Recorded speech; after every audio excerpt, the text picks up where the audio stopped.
Hello दोस्तों, क्या हाल चाल है आपके। आज एक most important chapter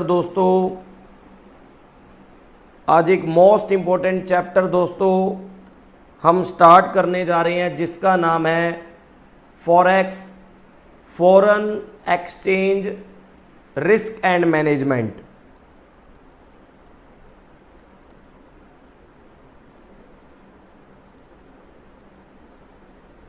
foreign exchange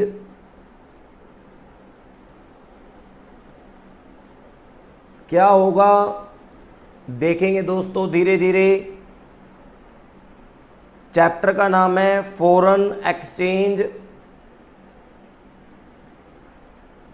risk and management.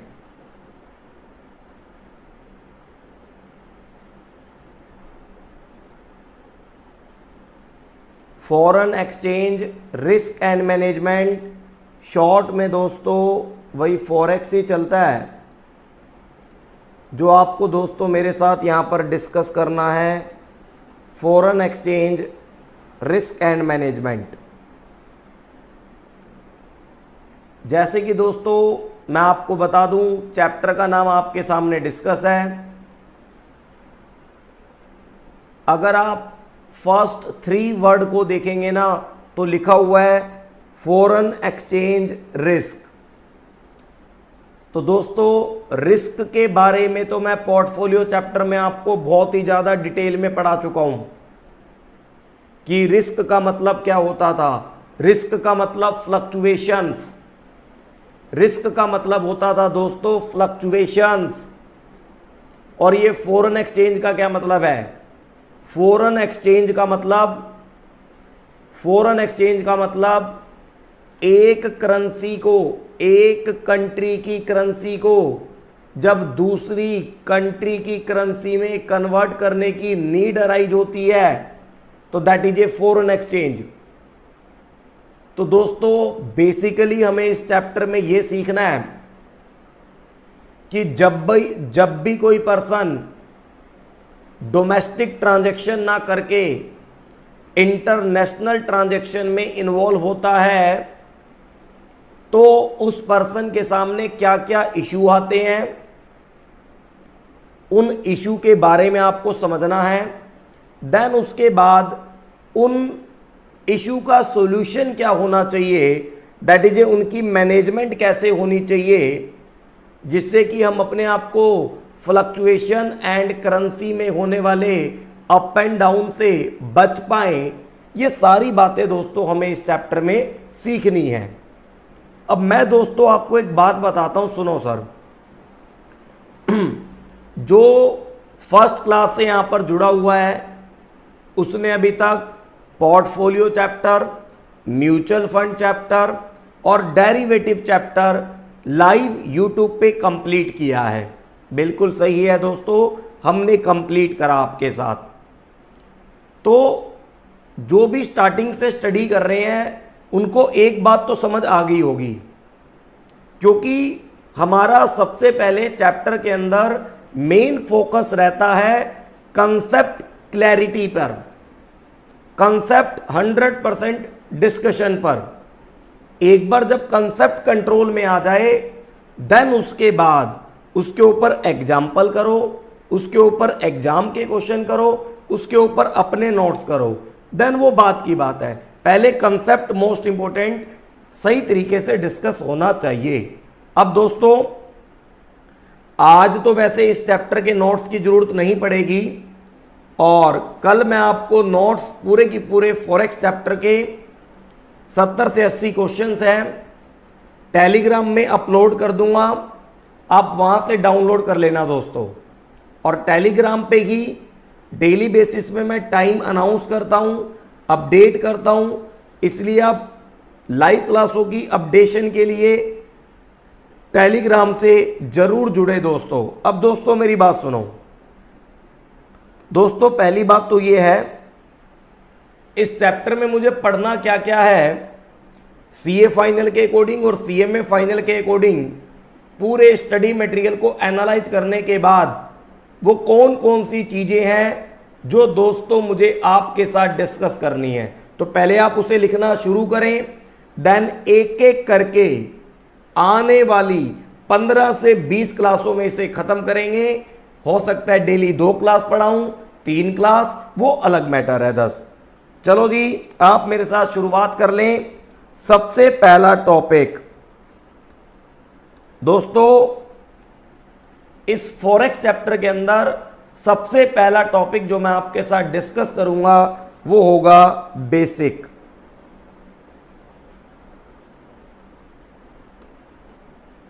सबसे पहला टॉपिक जो मैं आपके साथ डिस्कस करूंगा दोस्तों, उसका नाम होगा बेसिक। फॉरेक्स के बेसिक के बारे में समझना, क्योंकि अगर हमें किसी चैप्टर के बेसिक के बारे में क्लैरिटी नहीं होगी तो वो फर्दर चैप्टर हमें बहुत परेशान करेगा। इसलिए वो चैप्टर हमें परेशान ना करे तो वो कौन कौन सी बातें हैं जो हमें चैप्टर के लिए सीखनी पड़ेंगी, अपना बेस तैयार करना पड़ेगा, तो पढ़ेंगे सर बेसिक के अंदर। बेसिक के अंदर मैं आपको 8-10 बातें पढ़ाऊंगा, आप टेंशन ना लें। टॉपिक नंबर 1 लिख लें, सबसे पहले बेसिक। ठीक है सर, लिख लिया। अब इसके बाद मैं बताऊं दोस्तों, जब आपका बेसिक टॉपिक खत्म हो जाएगा ना, तो सेकंड टॉपिक मैं आपको पढ़ाऊंगा दोस्तों हेजिंग।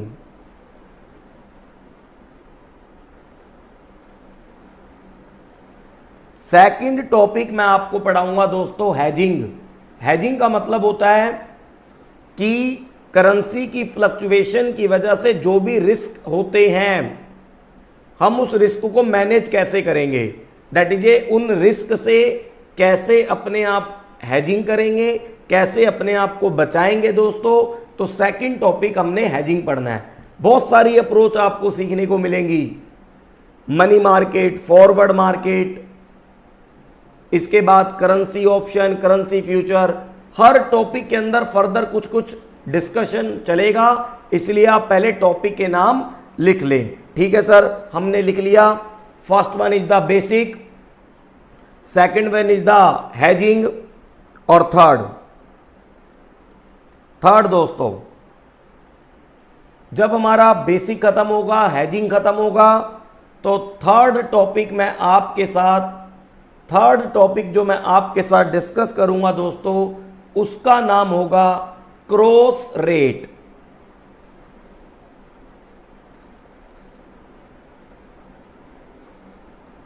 हर टॉपिक को डिटेल में डिस्कस करेंगे। पहले यह पता होना चाहिए कि कंप्लीट चैप्टर को खत्म करने के लिए हमें कौन कौन से टॉपिक को पढ़ना है। तो क्रॉस रेट दोस्तों,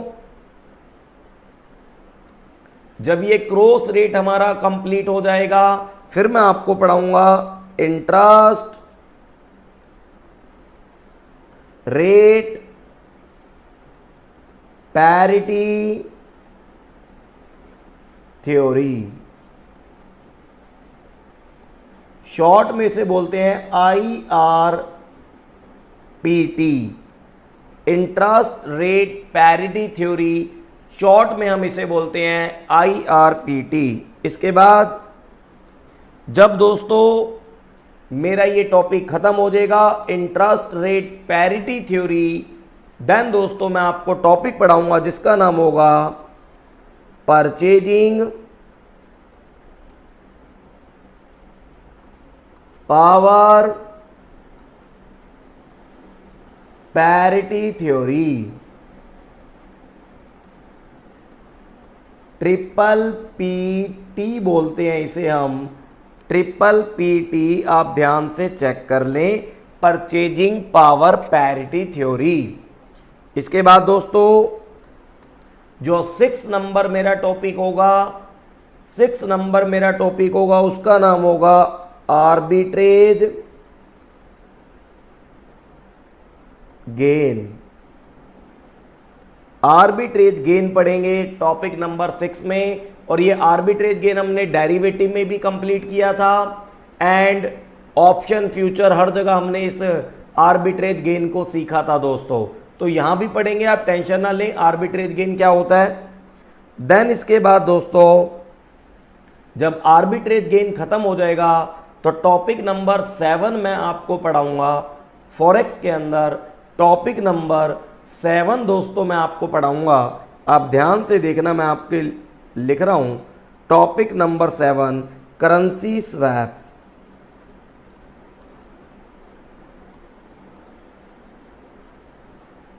इंटरेस्ट रेट स्वैप हमने लास्ट में डिस्कस किया था, यहां पर हम डिस्कस करेंगे करेंसी स्वैप। और उसके बाद दोस्तों टॉपिक नंबर 8 हमारा होगा, टॉपिक नंबर 8 हमारा होगा कैंसिलेशन ऑफ फॉरवर्ड कॉन्ट्रैक्ट। एक टॉपिक है कैंसिलेशन ऑफ फॉरवर्ड कॉन्ट्रैक्ट कि अगर हमने एक बार फॉरवर्ड कॉन्ट्रैक्ट कर लिया तो उसे कैंसिल कैसे करेंगे, रीजन देखेंगे। बहुत सारी बातें हैं सर, आप टेंशन ना लें। इसके बाद टॉपिक नंबर 9, टॉपिक नंबर 9 होगा extension of forward contract. Extension of forward contract लिखते जाएं, घबराने की बिल्कुल ज़रूरत नहीं है। सारे के सारे टॉपिक बहुत ही ज़्यादा डिटेल के साथ डिस्कस किए जाएंगे, कहीं आपको प्रॉब्लम नहीं होगी। Extension of forward contract, extension of forward contract के बाद 10th नंबर टॉपिक है रुपी रोल ओवर फॉरवर्ड कॉन्ट्रैक्ट। रुपी रोल ओवर फॉरवर्ड कॉन्ट्रैक्ट, ये रुपी रोल ओवर फॉरवर्ड कॉन्ट्रैक्ट का क्या मतलब है सीखेंगे सर, आप टेंशन ना लें। इसके बाद दोस्तों जब टॉपिक नंबर 10 हमारा कंप्लीट हो जाएगा, देन 11 नंबर टॉपिक मैं आपके साथ डिस्कस करूंगा। यहां पर दोस्तों जिसका नाम है फॉरेन करेंसी अकाउंट, और फॉरेन करेंसी अकाउंट के अंदर 3 अकाउंट होते हैं, nostro, Vostro and loro account. ये नॉस्ट्रो अकाउंट क्या है, वॉस्ट्रो अकाउंट क्या है, लोरो अकाउंट क्या है, कैसे ऑपरेट होते हैं, किस तरह की गाइडलाइंस है, सब यहाँ पर देखेंगे कि अगर कोई person outside country account open करवाना चाहता है तो बहुत सारी बातें हैं जो आपको टॉपिक नंबर 11 में देखने को मिलेंगी। इसके बाद दोस्तों टॉपिक नंबर अगर 12 की मैं आपसे बात करूं, 12 नंबर टॉपिक, तो इसका नाम होगा सर, 12 नंबर टॉपिक का नाम है जो मुझे आपके साथ डिस्कस करना है, रिस्क के बारे में आपसे, एक्सपोजर के बारे में आपसे बात करनी है। 3 एक्सपोजर आपके स्टडी मटेरियल में दे रखे हैं, वो मैं आपको बताता हूं। Transaction, transaction, transaction comma translation,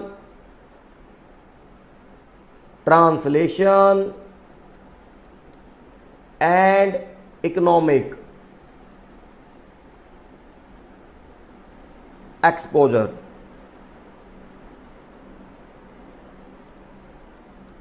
exposure का मतलब रिस्क ही होता है दोस्तों, देखेंगे जब इस टॉपिक को पढ़ेंगे तो डिटेल में डिस्कस करेंगे। Transaction, translation and economic exposure जो आपको मेरे साथ दोस्तों डिस्कस करना है टॉपिक नंबर 12 के अंदर। देन इसके बाद दोस्तों टॉपिक नंबर 13 होगा जो आपके साथ डिस्कस होगा, international capital budgeting.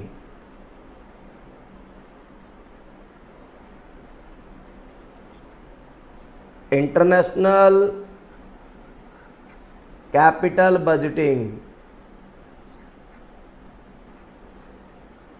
International capital budgeting का मतलब दोस्तों जो कैपिटल बजटिंग आपने इंटर में नॉर्मल पढ़ी है ना, एनपीवी निकालना, आईआरआर निकालना, तो अगर हम कोई प्रोजेक्ट आउटसाइड कंट्री इन्वॉल्व करते हैं, अगर कोई इंडिया का पर्सन आउटसाइड कंट्री में प्रोजेक्ट लगाता है तो उस प्रोजेक्ट का इवैल्यूएशन कैसे होगा, तो इंटरनेशनल कैपिटल बजटिंग। इसके बाद टॉपिक नंबर 14 होगा international cash management. International cash management, ये दोस्तों आपको मेरे साथ चेक करना है, ये दोस्तों आपको मेरे साथ चेक करना है। 14 कर लें इसको, और टॉपिक नंबर सर 15 आप मिसलेनियस कर लें। टॉपिक नंबर 15 में आप दोस्तों मिसलेनियस कर लें। इसके बाद भी जब हम स्टडी मटेरियल को एनालाइज करेंगे, सीए को, सीएमए को, तो कोई अगर छोटा सा कंसेप्ट बचा रहेगा तो हम उसे भी दोस्तों आपके साथ कंप्लीट कर लेंगे। आपको बिल्कुल भी घबराने की ज़रूरत नहीं है, क्योंकि कोई भी चीज़ ऐसी नहीं है जो हमारी कंट्रोल से बाहर हो। तो अब दोस्तों जितने भी आपने सारे के सारे टॉपिक्स के नाम लिखे, एक एक करके मुझे आपको पढ़ाने हैं, और मान के चलो आप 18 to 20 क्लासेज लगेंगी। इसके लिए आप टेलीग्राम पे जुड़े रहना, और धीरे धीरे आपको सारी बातें समझ आ जाएंगी। और आज मैं आपका फर्स्ट टॉपिक स्टार्ट करता हूं, जिसका नाम है दोस्तों बेसिक। जिसका नाम है दोस्तों बेसिक। और मैं आपको बता दूं दोस्तों, हर किसी का पढ़ाने का अपना एक तरीका होता है। मेरा अपना एक सिंपल सा फंडा और लॉजिक है, जब तक कंसेप्ट क्लैरिटी ना हो तब तक आगे मूव ना करो। जब तक क्वेश्चनों से लड़ने के लिए आपके पास हथियार बिल्कुल मजबूत ना हो तब तक हमें आगे नहीं बढ़ना चाहिए। तो मेरा तो अपना मानना है कि कंसेप्ट को इतने डिटेल में डिस्कस करो, कंसेप्ट को इस तरीके से बेस क्रिएट करो कि फर्दर जब हम एडवांस टॉपिक और क्वेश्चनों को सोल्व करने जाएंगे तो कहीं पर भी किसी तरह की कोई प्रॉब्लम ना आए दोस्तों। और मैं आपको बता दूं दोस्तों, इस बेसिक टॉपिक के अंदर मैंने 8 से 10 पॉइंट आपके साथ डिस्कस करने हैं। इस बेसिक टॉपिक के अंदर 8 से 10 पॉइंट दोस्तों मुझे आपके साथ फॉरेक्स चैप्टर से रिलेटेड डिस्कस करने हैं। और मैं आपको बिल्कुल ओपन चैलेंज कर रहा हूं, अगर आपने मेरे ये 8 से 10 बेसिक पॉइंट मन लगा के समझ लिए ना, अगर ये 8 या 10 पॉइंट आपको समझ आ गए दोस्तों, तो मैं आपको गारंटी देता हूं जितने भी फॉरेक्स के फर्दर टॉपिक हैं, किसी भी सिंगल टॉपिक में आपको लाइफ में कभी प्रॉब्लम नहीं होगी। लेकिन बेसिक के ऊपर 100% आपका कंट्रोल होना चाहिए। तो एक काम करते हैं, इस बेसिक टॉपिक की शुरुआत करते हैं आज आपके साथ। देखो जी,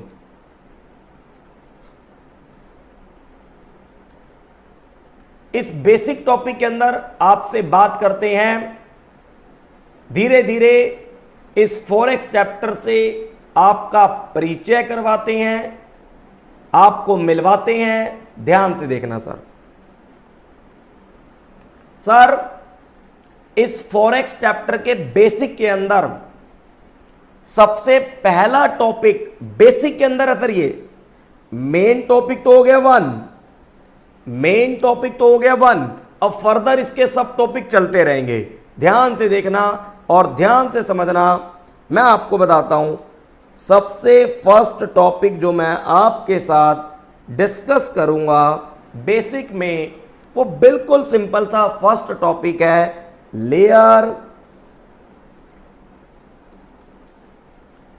ऑफ फॉरेक्स मार्केट।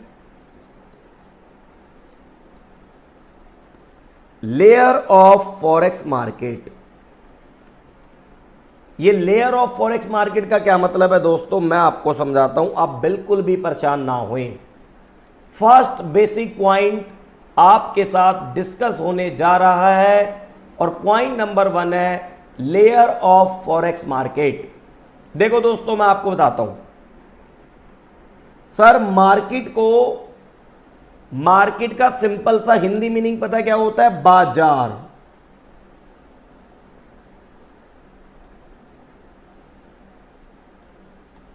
दोस्तों मार्केट का सिंपल सा हिंदी मीनिंग होता है बाजार। और बाजार का मतलब, मार्केट का मतलब, बाजार या मार्केट का मतलब ऐसी जगह, ऐसा प्लेस जहां पर किसी कमोडिटी के बहुत सारे बायर्स एंड बहुत सारे सेलर्स अवेलेबल होंगे, उस जगह को हम मार्केट या बाजार बोलते हैं। अब हमें अपने इस फॉरेक्स चैप्टर के अंदर पढ़ना है फॉरेक्स मार्केट के बारे में, फॉरेक्स करेंसी मार्केट के बारे में। आपने दोस्तों अपनी रियल लाइफ में, बहुत ही बेसिक से उठाता हूं मैं चीजों को, आपके घर वाले दोस्तों आपको टाइम टू टाइम कुछ पैसे देकर वेजिटेबल परचेज करने को बोलते होंगे मार्केट से। तो आप वेजिटेबल परचेज करने के लिए कहां पर जाते हैं? कंप्यूटर मार्केट में या वेजिटेबल मार्केट में? तो आप वेजिटेबल मार्केट में जाते हैं ना, और आपको पता होता है कि वेजिटेबल मार्केट में कौन सेलर है, किस कमोडिटी का है, और उससे अपनी पर्टिकुलर चीज परचेज कर लेते हैं। इसलिए फॉरेक्स मार्केट के अंदर करेंसी सेल परचेज की बात होगी। करेंसी का मतलब रुपीस, डॉलर, यूके का पाउंड, जापान वालों का जापानीज येन, सब धीरे धीरे बात होगी। तो जब इस पूरे की पूरे चैप्टर में करेंसी के सेल और परचेज से रिलेटेड बात होने वाली है, तो क्यों ना हम उस मार्केट को डिटेल में सीख लें। और ये जो वर्ड है दोस्तों लेयर, सर लेयर का मतलब होता है प्लेटफॉर्म। लेयर का मतलब होता है दोस्तों प्लेटफॉर्म। प्लेटफॉर्म का क्या मतलब है मैं आपको बताता हूं, सुनो। सर इस पूरे वर्ल्ड में जितनी भी मार्केट है, जितने भी बाजार हैं, चाहे वो वेजिटेबल मार्केट हो, चाहे वो आपकी क्लॉथ मार्केट हो, हर मार्केट के अंदर दोस्तों 2 लेयर पक्का होते हैं, कंफर्म होते हैं। 2 लेयर। लेयर का मतलब प्लेटफॉर्म, जहां पर कमोडिटी की ट्रेडिंग की जाती है, ट्रेडिंग, सेल, परचेज। हर नॉर्मल मार्केट में 2 लेयर पक्का होते हैं, वो आपको भी पता है। एक होता है रिटेल मार्केट, एक होता है होलसेल मार्केट। रिटेल मार्केट का मतलब शॉपकीपर ने कस्टमर को गुड्स सेल किया। होलसेल मार्केट का मतलब एक शॉपकीपर ने होलसेल मार्केट से गुड्स परचेज किया। जैसे वेजिटेबल का अगर मैं एग्जांपल लूं वेजिटेबल का, तो लक्ष्मी नगर का डीलर, दिल्ली के लक्ष्मी नगर का डीलर जब आजादपुर मंडी से वेजिटेबल परचेज करता होगा ना, तो वो एक होलसेल मार्केट है। और जब लक्ष्मी नगर का डीलर फर्दर कस्टमर को सेल करता होगा, तो वो दोस्तों एक रिटेल मार्केट है, रिटेल मार्केट। तो दुनिया की हर मार्केट में, हर बाजार में 2 लेयर कंफर्म होते हैं, एक रिटेल और एक होलसेल। सेम उसी तरीके से इस फॉरेक्स मार्केट में, इस करेंसी की भी मार्केट में कितने लेयर होंगे, ट्रेडिंग कैसे होगी, किसके बीच में होगी, वो आपको मेरे साथ दोस्तों डिस्कस करना है। पहले समझ लें, इसको ध्यान से समझ लें दोस्तों। मैं आपको बताऊंगा टोटल इस मार्केट में 3 लेयर होंगे, 3 लेयर। कैसे, अभी आपसे बात करते हैं, अभी आपके साथ दोस्तों डिस्कस करते हैं। आप ध्यान से समझना, ध्यान से आप समझना दोस्तों। अभी हम आपके साथ डिस्कस करेंगे लेयर ऑफ फॉरेक्स मार्केट के बारे में। ध्यान से देखिए आप। सर फॉरेक्स मार्केट की अगर मैं बात करूं तो टोटल 3 लेयर होंगे, 3 लेयर। कैसे, जरा बात करते हैं। देखो दोस्तों, लेयर ऑफ फॉरेक्स मार्केट, हम आपके साथ लेयर 3 पे बात करेंगे और देन उसके बाद धीरे धीरे लेयर 2 पे एंड लेयर 1 पे चले जाएंगे। और मैं आपको बता दूं दोस्तों, बात बहुत सिंपल है। कोई भी वेजिटेबल मार्केट हो, कोई भी फ्रूट मार्केट हो या कोई भी एनी अदर मार्केट हो, 2 लेयर तो कंफर्म होते हैं। First layer retail market, second layer आपको पता होना चाहिए, second layer that is a wholesale market. अब मैं आपको पढ़ा रहा हूं दोस्तों फॉरेक्स मार्केट के बारे में। फॉरेक्स मार्केट का मतलब करेंसी की ट्रेडिंग आपको सिखानी है। तो दोस्तों करेंसी की ट्रेडिंग तभी आपको समझ आएगी जब आप फॉरेक्स मार्केट की नॉलेज आपको सीखनी होगी। और फॉरेक्स मार्केट की नॉलेज की अगर मैं बात करूं तो टोटल 3 लेयर होंगे, 3 लेयर। फर्स्ट लेयर आपके साथ डिस्कस करता हूं, ध्यान से देखना। लेयर 3, लेयर 3, देखो दोस्तों ध्यान से आप मेरे साथ डिस्कस करेंगे लेयर 3 के बारे में। आप ध्यान से देखें, लेयर 3 नॉर्मल मार्केट में से रिटेल मार्केट कहते हैं, लेकिन फॉरेक्स थोड़े प्रोफेशनल की मार्केट है। ये नॉर्मल कोई वेजिटेबल नहीं है, इसलिए ध्यान से देखना। सर लेयर 3 पे क्या होगा आपको बताता हूं। सर लेयर 3 पे जो ट्रेडिंग होगी ना, लेयर 3 पे वो होगी AP to customer. AP to customers, ये एपी कौन है जी?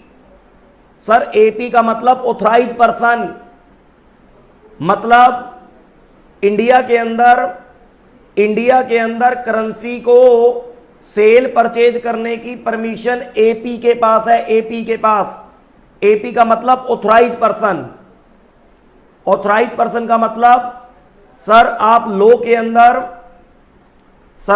के अंदर एक एक्ट पढ़ते हैं जिसका नाम है FEMA act. FEMA act 1999।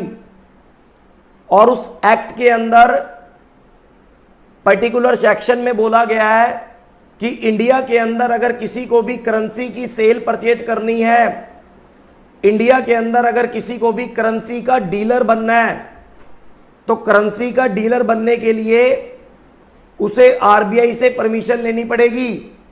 Currency का डीलर बनने के लिए उसे आरबीआई से परमिशन लेनी पड़ेगी। अपने आप को आरबीआई के यहां रजिस्टर्ड करवाना पड़ेगा। और जब हम रजिस्टर्ड करवाते हैं दोस्तों, तो उस पर्सन को बोला जाता है एपी। एपी का मतलब authorise person. Authorise person, authorise person का मतलब वो पर्सन जिसे आरबीआई ने परमिशन दे दी है, जिसे आरबीआई ने परमिशन दे दी है करेंसी में डील करने के लिए। और ये कस्टमर कौन है? सर मान लो कोई पर्सन इंडिया का है, कोई पर्सन मान लो इंडिया का है दोस्तों। अगर उसने यूएसए से कोई गुड्स परचेज किया $10,000 का, अब यूएसए से गुड्स परचेज हुआ, यूएसए से गुड्स परचेज हुआ, अब उसकी पेमेंट करनी है डॉलर में, उसकी पेमेंट करनी है डॉलर में। अब इंडिया के घर में अगर आप चेक करोगे, इंडिया के पर्सन के घर में अगर आप चेक करोगे ना, चेक करोगे तो इंडिया के पर्सन के घर में जितनी भी अलमीरा आप चेक करोगे, आपको डॉलर नहीं मिलेगा, आपको रुपीस मिलेगा, रुपीस, रुपया, रुपया। तो दोस्तों आपको खुद समझ आ जाना चाहिए कि अगर कोई इंडिया का पर्सन यूएसए से गुड्स परचेज करता है, तो डॉलर में पेमेंट करने से पहले, डॉलर में पेमेंट करने से पहले उसे अपनी जेब में से रुपीस निकालने होंगे और उस रुपीस को डॉलर में कन्वर्ट करवाने के लिए ऑथराइज पर्सन के पास जाना होगा। और ऑथराइज पर्सन कौन है? ऑथराइज पर्सन वो है दोस्तों जिसे आरबीआई ने करेंसी में डील करने के लिए ऑथराइज कर दिया है, परमिट कर दिया है।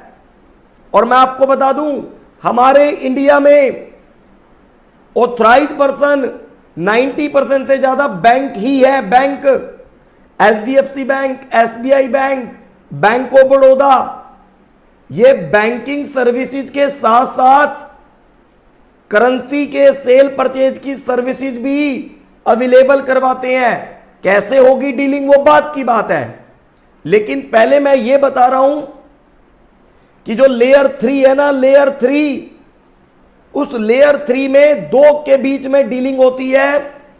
First one is the authorise person, second one is the customer. और ये कस्टमर वो होगा, या तो ये इंपोर्टर होगा या फिर ये एक्सपोर्टर होगा। धीरे धीरे बात करेंगे, घबराओ नहीं। अब दोस्तों, हमारे इंडिया में 90% से अबव डीलर बैंक है, बैंक।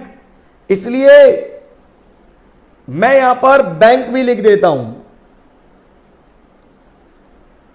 मैं यहां पर डायरेक्टली बैंक भी लिख देता हूं कि बैंक टू कस्टमर के बीच में डीलिंग होती है। मैं यहां पर दोस्तों बैंक भी लिख देता हूं कि डीलिंग बैंक और कस्टमर के बीच में होती है। दोस्तों बहुत बढ़िया, आप ध्यान से देखो जी, ध्यान से। Layer 3 AP to customer, bank to customer.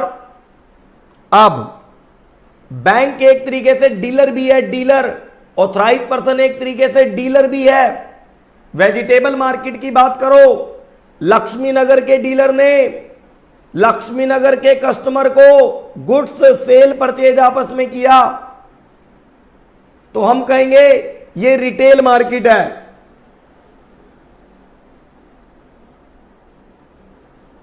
Retail market normal language में बोलते हैं, लेकिन दोस्तों फॉरेक्स एक टेक्निकल और प्रोफेशनल मार्केट है। इसलिए मैं पूरे की पूरे फॉरेक्स चैप्टर में इस लेयर को रिटेल मार्केट नहीं बोलूंगा। मैं पूरे की पूरे चैप्टर में इस लेयर को दोस्तों मर्चेंट मार्केट बोलूंगा, मर्चेंट मार्केट।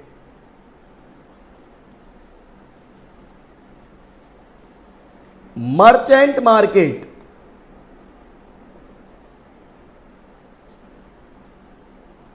मैं दोस्तों इस लेयर को बोलूंगा मर्चेंट मार्केट। मर्चेंट मार्केट का मतलब फॉरेक्स की ऐसा लेयर, फॉरेक्स मार्केट का ऐसा लेयर जहां पर करेंसी की ट्रेडिंग बैंक और कस्टमर के बीच में होती है, डीलर और कस्टमर के बीच में होती है। और दोस्तों एक बात और सुन लो, इस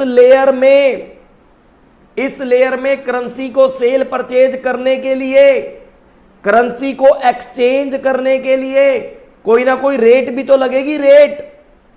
तो मैं आपको दोस्तों बताता हूं, लेयर 3 में एपी और कस्टमर के बीच में जो डीलिंग होती है, करेंसी का जो एक्सचेंज होता है, उसके लिए जो रेट अप्लाई होती है ना, रेट, दोस्तों उस रेट को बोलते हैं एक्सचेंज रेट। तो नॉर्मल है, लेकिन उस रेट का जो पर्टिकुलर नेम है हम उसे बोलते हैं मर्चेंट रेट।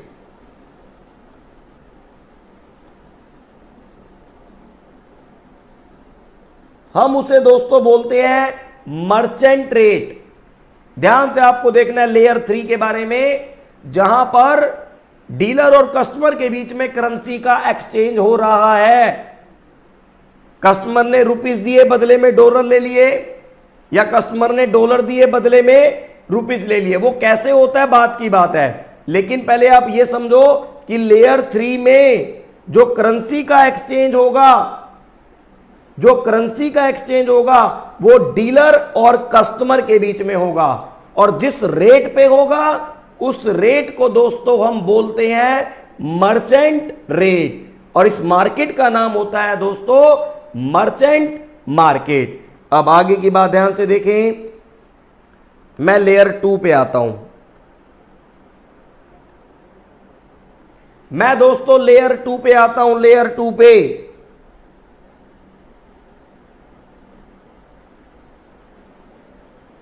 सर लेयर 2, ध्यान से देखना, नॉर्मल मार्केट में जो लेयर 2 होता है ना, नॉर्मल मार्केट में जो लेयर 2 होता है, वो लेयर 2 दोस्तों नॉर्मल मार्केट की अगर मैं बात करूं होलसेल मार्केट कहलाती है। अगर मैं नॉर्मल मार्केट की बात करूं तो होलसेल मार्केट कहलाती है। लेकिन लेयर 2, यहां पर आप मेरी बात ध्यान से सुनो, यहां पर लेयर 2 जो है ना वो डीलिंग होगी एपी टू एपी, और दोस्तों मैं इसे बैंक टू बैंक भी बोलता हूं।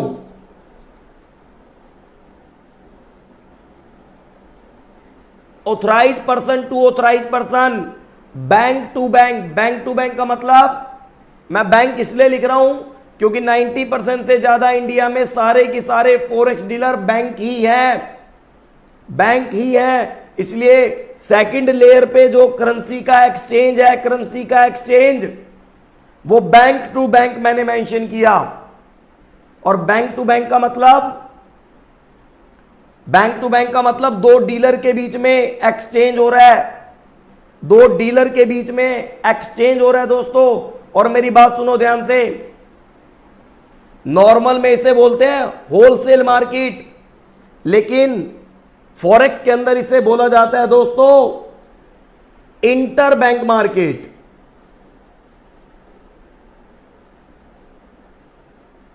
इंटर बैंक मार्केट,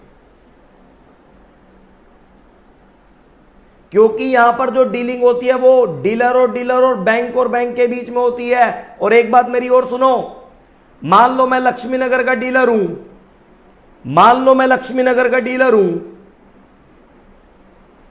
मेरे पास कोई कस्टमर आया डॉलर परचेज करने, लेकिन मान लो मेरे पास डॉलर नहीं है इस समय, तो क्या मैं कस्टमर को जाने दूंगा? नहीं, किसी दूसरे डीलर से कांटेक्ट करूंगा। और एक डीलर जब दूसरे डीलर को कांटेक्ट करेगा और वहां पर जो करेंसी का एक्सचेंज होगा, उस मार्केट को बोलेंगे इंटर बैंक मार्केट, उस मार्केट को बोलेंगे इंटर बैंक मार्केट। और एक दूसरी बात सुन लो, जिस रेट पे ये एक्सचेंज होगा, जिस रेट पे ये एक्सचेंज होगा, उस रेट का नाम होगा आईबी रेट। आईबी रेट का मतलब inter bank rate, IB rate. IB rate का मतलब inter bank rate, inter bank rate. और मेरी बात सुनो, आप मेरी बात सुनना ध्यान से इंटर बैंक रेट के बारे में। ये जो मर्चेंट रेट है और ये जो इंटर बैंक रेट है, दोनों अलग अलग होंगी, अलग अलग। क्यों? क्योंकि इंटर बैंक एक होलसेल प्राइस है, मर्चेंट बैंक वाला जो मर्चेंट रेट है वो एक रिटेल है। और आपको बता दूं, merchant rate inter bank rate से डिफरेंट पता क्यों होगी? क्योंकि मर्चेंट रेट के अंदर ये जो मर्चेंट बैंक है ना, मर्चेंट बैंक जो कस्टमर के साथ डील कर रहा है, इसका मार्जिन एडजस्ट होगा, इसका मार्जिन, इसका अपना प्रॉफिट एडजस्ट होगा। और दोनों रेट डिफरेंट होंगी, दोनों रेट डिफरेंट होंगी, ध्यान से आपको देखना है। और ये तो होगी नॉर्मल। और एक बात और सुनो, मैं आपको बताता हूं, फॉरेक्स के अंदर करेंसी की ट्रेडिंग होगी, करेंसी का मतलब एक हाथ से मैंने रुपीस दिए, बदले में डॉलर लिए। अब मान लो मैं बिजनेसमैन हूं, मैंने यूएसए से $10,000 का गुड्स इंपोर्ट किया, मैंने यूएसए से $10,000 का गुड्स इंपोर्ट किया, तो मुझे उसकी पेमेंट करनी है। तो मैं इंडिया का पर्सन अपने घर से रुपीस निकालूंगा और मर्चेंट बैंक को बोलूंगा मेरे से रुपीस ले लो, बदले में डॉलर दे दो। अब दूसरी बात, मान लो मैंने जापान से सामान खरीदा, तो मैंने अपने घर से रुपीस दिए, मर्चेंट बैंक ने जापानीज येन दे दिए। अब देखो, डॉलर भी एक करेंसी है, रुपीस भी एक करेंसी है, जापानीज येन भी एक करेंसी है। हर करेंसी और मनी की अपॉर्चुनिटी कॉस्ट होती है। अब मान लो डीलर के पास डॉलर नहीं है तो वो कस्टमर को जाने नहीं देगा, वो दूसरे डीलर से कांटेक्ट करके जिसके पास डॉलर अवेलेबल है कस्टमर की रिक्वायरमेंट पूरी कर देगा। और जब डीलर टू डीलर करेंसी का एक्सचेंज होगा उसे कहते हैं IB rate, interbank rate, interbank market. और जिस रेट पे एक्सचेंज होगा उसका नाम होगा आईबी रेट, इंटरबैंक रेट। यह आपको बड़े ध्यान से देखना है दोस्तों। अब दुनिया की कितनी भी मार्केट हो, दुनिया की कितनी भी मार्केट हो, हर मार्केट में 2 लेयर पक्का होते हैं, यहां भी हैं। लेकिन ये जो करेंसी है ना, करेंसी ये कोई नॉर्मल कमोडिटी नहीं है। हमारी जो करेंसी है रुपीस, ये हमारे इंडिया की इमेज को पूरे वर्ल्ड में रिप्रेजेंट करती है, पूरे वर्ल्ड में रिप्रेजेंट करती है। कल को अगर रुपीस की वैल्यू गिर जाती है तो देश में नारे लगने लगते हैं, मोदी गवर्नमेंट हाय हाय, मोदी गवर्नमेंट हाय हाय। और यही अगर करेंसी हमारी रुपीस स्ट्रोंग हो जाती है तो गवर्नमेंट की तारीफें होने लगती हैं, तारीफें होने लगती हैं। तो कहने का मतलब क्या? कहने का मतलब यह दोस्तों, इस करेंसी को कंट्रोल करने के लिए, कहने का मतलब यह दोस्तों, इस करेंसी को कंट्रोल करने के लिए हर कंट्री में एक लेयर 1 भी अवेलेबल होता है, लेयर 1। और वो layer 1 normal course of action में ट्रेड नहीं करता, एक्सचेंज नहीं करता। लेकिन अगर उसे लग रहा है कि रुपीस की वैल्यू को मेंटेन करने के लिए, रुपीस की डिमांड एंड सप्लाई को मेंटेन करने के लिए हमें यहां पर ट्रेडिंग करनी पड़ेगी, तो वो मार्केट में इन्वॉल्व होता है। कैसे? मैं आपसे बात करता हूं दोस्तों, आप बिल्कुल भी टेंशन ना लें। लेयर 1,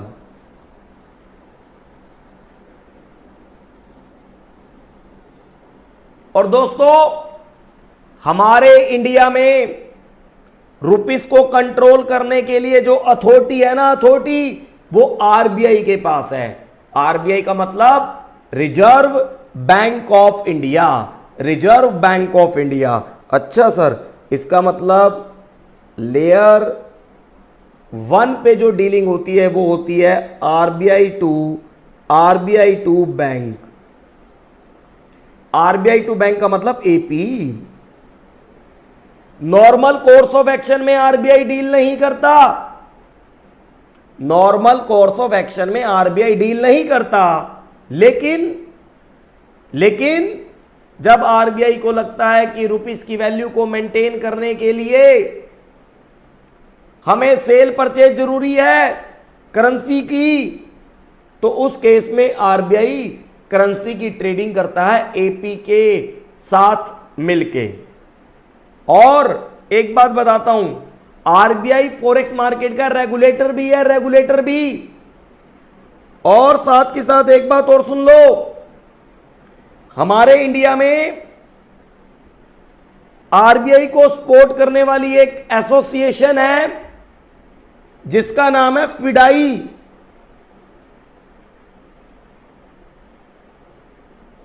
फिडाई, फिडाई की फुल फॉर्म है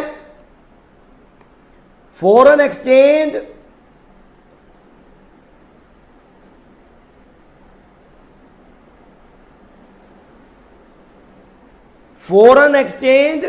dealer association of India.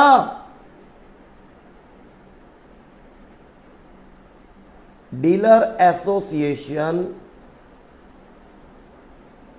Of India. FEDAI की फुल फॉर्म है foreign exchange dealer association of India. कहने का मतलब आरबीआई तो बैंकों को भी कंट्रोल करता है, एनबीएफसी को भी कंट्रोल करता है, और भी आरबीआई के बाद बहुत सारे काम है, लेकिन मेन रेगुलेटर फॉरेक्स का आरबीआई ही है। लेकिन रूल एंड रेगुलेशन बनाने में एक बॉडी है जो हेल्प करती है, उसका नाम है फिडाई। फिडाई का मतलब foreign exchange dealer association of India, जो आपको बड़े ध्यान से मेरे साथ चेक करना है। अब दूसरी बात, एग्जाम के अंदर जो फॉरेक्स चैप्टर के क्वेश्चंस हैं, एग्जाम के अंदर जो फॉरेक्स चैप्टर के क्वेश्चंस हैं वो मैं आपको बता दूं, 90% लेयर 3 पर आएंगे, 90% लेयर 3 पर आएंगे, और 10% दोस्तों लेयर 2 के क्वेश्चन आते हैं। 10% एग्जाम में दोस्तों लेयर 2 के क्वेश्चन आते हैं।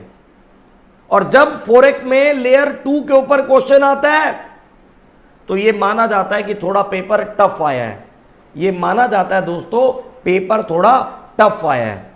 टेंशन ना लो सर, एक एक चीज डिटेल में पढ़ेंगे, बिल्कुल टेंशन ना लेना। शुरू से लेके लास्ट तक अगर आपने पूरा चैप्टर पढ़ लिया, 100% कह सकता हूं गारंटी के साथ, कोई भी ऐसा टॉपिक और कंसेप्ट नहीं होगा जो आपको समझ ना आए। और एक बात और सुन लो, एक बात और सुन लो दोस्तों, आपने टोटल टॉपिक लिखे थे ना अभी, टोटल टॉपिक आपने 15 लिखे थे, एक और याद आ गया, लिख लो इंटरबैंक मार्केट।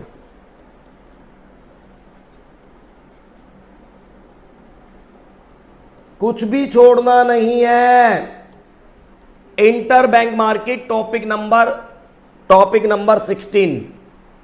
तो दोस्तों मुझे टोटल 16 टॉपिक पढ़ने हैं, और पहला टॉपिक मैं स्टार्ट कर चुका हूं आपके साथ, जिसका नाम है बेसिक। पहला टॉपिक मैं आपके साथ शुरू कर चुका हूं जिसका नाम है बेसिक। और दोस्तों बेसिक के अंदर भी आपको मैं बता दूं, मैंने आपको फर्स्ट पॉइंट डिस्कस कराया है जिसका नाम है layer of forex market. Layer of forex market का मतलब फॉरेक्स मार्केट के अंदर किस किस लेवल पे ट्रेडिंग होती है, किस किस के बीच में ट्रेडिंग होती है करेंसी की, ये आपको समझना है। अब इसके बाद दोस्तों, अब इसके बाद बेसिक का पॉइंट नंबर 2। अब इसके बाद बेसिक का पॉइंट नंबर 2 डिस्कस करेंगे। 2 क्लास लगेंगी मेरे को पूरा बेसिक कंप्लीट करने में, और मैं बताता हूं अगर आपने बेसिक सही तरीके से कंप्लीट कर लिया, 50% चैप्टर खत्म है। ये 50% चैप्टर पे आपका कंट्रोल होगा। 100% चैलेंज और गारंटी के साथ कह रहा हूं सर, बस 2 क्लासें फॉरेक्स की अटेंड कर लो, अपने आप आपको कॉन्फिडेंस और कंट्रोल आ जाएगा इस चैप्टर पे। वेट करो और देखो क्या वाकई में चीजें सही हैं या नहीं। अब बेसिक का पॉइंट नंबर 2, बेसिक का पॉइंट नंबर 2 दोस्तों। और दोस्तों बेसिक के पॉइंट नंबर 2 की जब मैं आपसे बात कर रहा हूं ना, तो यहां पर मैं लिख रहा हूं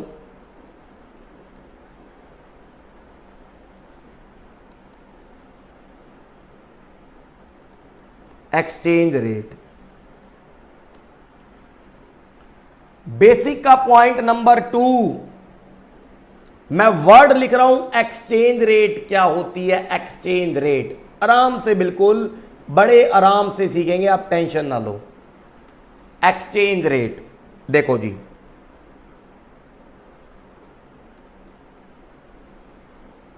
इट इज अ रिलेशनशिप, और अपना एक ही मानना है जी, केवल बोलने से काम नहीं चलेगा कि मैं बोल बोल के समझाता जाऊं और आप समझते जाएं। 1 महीने 2 महीने 6 महीने के बाद भूल जाएं, ना सर ना। जितना मैं नोट डाउन कर रहा हूं सब आप अपनी कॉपी पे नोट डाउन करो। आपकी कॉपी आपका सच्चा साथी है। मैं बार बार बोलता हूं, मेरी आपको बोली हुई बातें हो सकता है अगले 2 दिन 1 दिन तक याद रहें, लेकिन कॉपी आपके साथ, रजिस्टर आपका आपके साथ परमानेंट रहेगा। इसलिए हर चीज नोट डाउन करें। अब आ जाओ जी, what is the meaning of exchange rate? तो मैं आपको बताता हूं एक्सचेंज रेट क्या होती है। तो एक्सचेंज रेट के बारे में लिखो मेरे साथ। It is the relationship, it is a relationship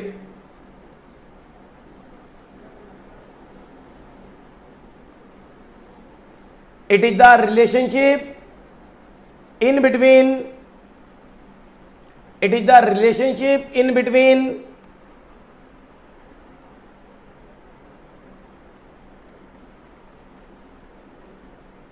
currency of two countries. It is the relationship in between currency of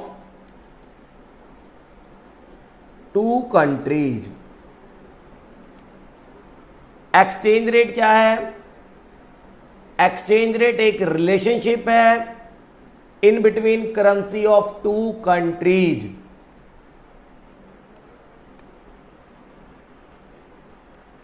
these currency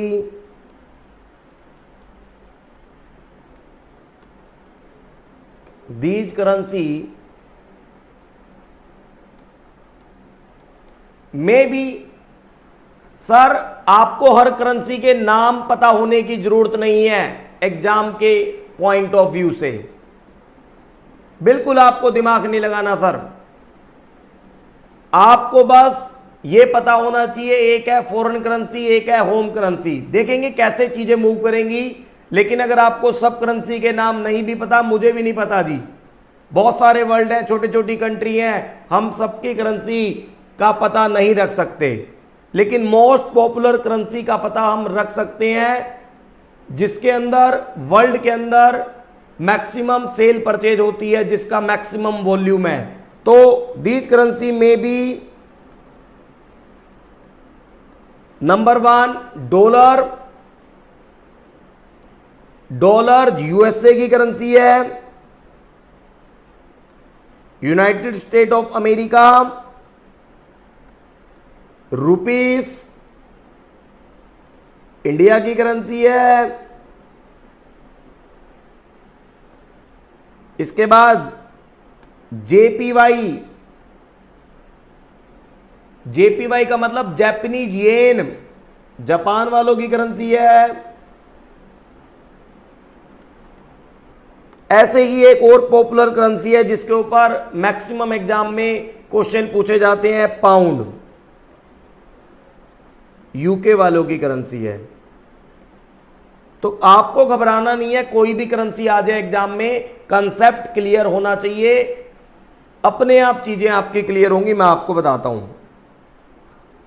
तो एक्सचेंज रेट क्या है दोस्तों? एक्सचेंज रेट की अगर मैं बात करूं, exchange rate is the relationship in between, exchange rate it is the relationship in between currency of two countries.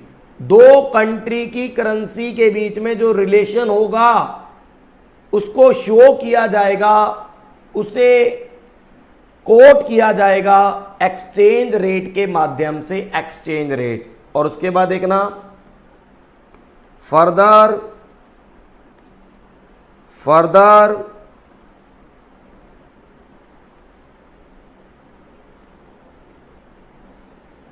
exchange rate,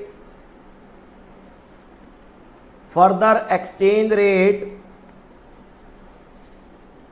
means a rate on which we convert one currency,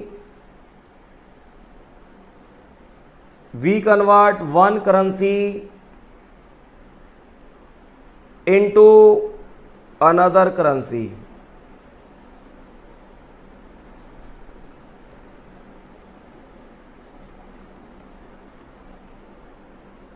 further exchange rate means a rate on which we convert one currency into another currency।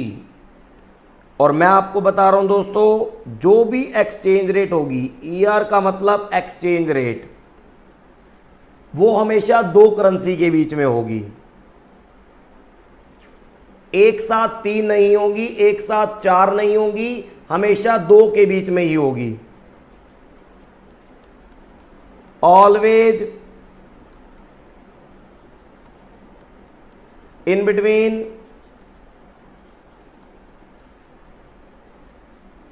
two currency।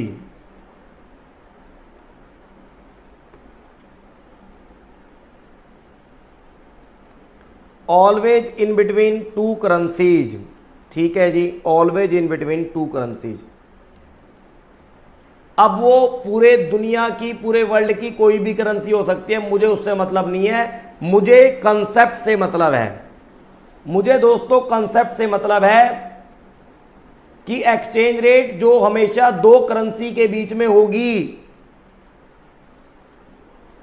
According to concept, according to further forex chapter, उन दो currency में हमें क्या समझना है, तो मैं आपको बताऊंगा। नंबर वन, एक को हम बोलेंगे हमेशा one amount attached currency.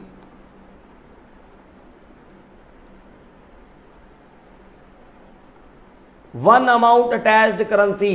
One amount attached currency का मतलब एक करेंसी ऐसी होगी जिसके साथ वन अमाउंट अटैच्ड होगा, वन अमाउंट। तो जो करेंसी एक्सचेंज रेट में वन अमाउंट अटैच्ड करेंसी है ना, वन अमाउंट अटैच्ड करेंसी, वो करेंसी उस एक्सचेंज रेट में कमोडिटी कहलाएगी। कमोडिटी, वो करेंसी एक्सचेंज रेट में दोस्तों कमोडिटी कहलाएगी। देखो सर, मैं आपको बताता हूं, इस पूरे चैप्टर की सबसे बड़ी प्रॉब्लम पता है क्या है? सबसे बड़ी प्रॉब्लम यही है कि जो एक्सचेंज रेट गिवन है उसके अंदर यह पता लगाना कि कौन सी करेंसी खरीदी जा रही है और कौन सी करेंसी बेची जा रही है, और उसका प्राइस क्या है, उसका प्राइस क्या है। अब मेरी बात सुनो, हम वेजिटेबल मार्केट में गए, सामने एक सेलर बैठा है, पूरा टोकरा लगा के, उस टोकरे में, उस बास्केट में ओनियन पोटैटो रखे हुए हैं और उसके ऊपर लिखा हुआ है ₹10 पर केजी, ₹20 पर केजी। हां सर, मुझे भी प्राइस ध्यान है।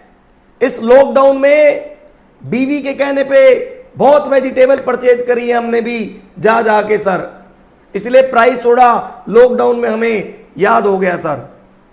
अब मैं जो समझाना चाह रहा हूं उस पे आते हैं सर। वेजिटेबल मार्केट में कमोडिटी और उसके प्राइस को समझना मुश्किल नहीं है, क्योंकि वेजिटेबल मार्केट में कमोडिटी एकदम अलग से दिखती है, उसका प्राइस अलग से दिखता है। लेकिन फॉरेक्स मार्केट में प्रॉब्लम क्या है? एक्सचेंज रेट के अंदर दोनों की दोनों करेंसी ही है। करेंसी के बदले में करेंसी, एक करेंसी दो, दूसरी करेंसी लो, करेंसी के बदले में करेंसी। इसलिए यह पहचानना बहुत जरूरी है कि गिवन एक्सचेंज रेट में किस करेंसी की ट्रेडिंग हो रही है, कौन सी करेंसी कमोडिटी है।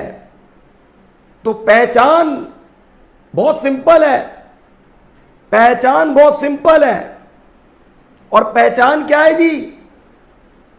अगर एक्सचेंज रेट में जिस भी करेंसी के साथ वन अमाउंट अटैच होगा, वन अटैच होगा एक्सचेंज रेट में, वो करेंसी कमोडिटी कहलाएगी, कमोडिटी। इसका मतलब गिवन एक्सचेंज रेट में दोनों पार्टी एक पार्टी उसको खरीद रही होगी, दूसरी पार्टी उसको बेच रही होगी, वो कमोडिटी कहलाएगी। अच्छा सर, दूसरी कौन सी होगी? दूसरी होगी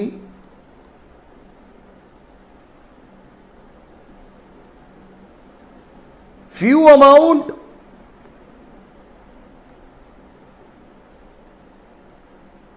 attached currency. Few amount attached currency. और दोस्तों, जो फ्यू अमाउंट अटैच्ड करेंसी होगी, जैसे 50, 60, 1 नहीं होगा, मतलब 1 नहीं होगा, तो अगर फ्यू अमाउंट अटैच्ड करेंसी होगी ना, तो मैं उसको बोलूंगा प्राइस है, वो प्राइस ऑफ कमोडिटी।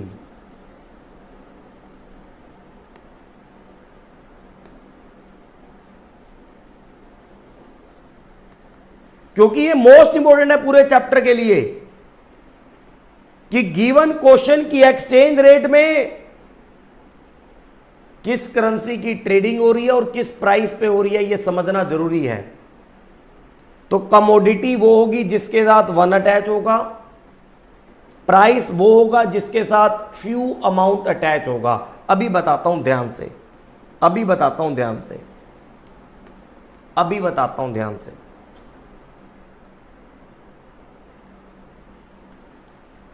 फर्दर ध्यान से सुन लो, ध्यान से। फर्दर ध्यान से ये बातें हैं कि एक्सचेंज रेट जब भी होगी ना, एक्सचेंज रेट जब भी होगी, वो 2 तरीके से कोटेड होगी, 2 तरीके से। एक होगी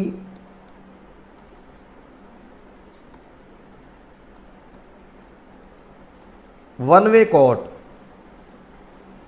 एक होगी दोस्तों वन वे कोट, और एक होगी 2 वे कोट। क्या होती है अभी बताता हूं, लेकिन पहली बात एक समझ लो, कोई भी एक्सचेंज रेट होगी ना, कोई भी, पहले एक नोट से समझ लो,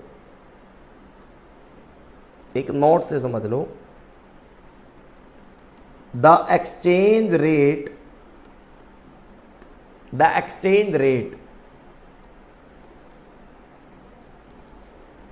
are always quoted by bank.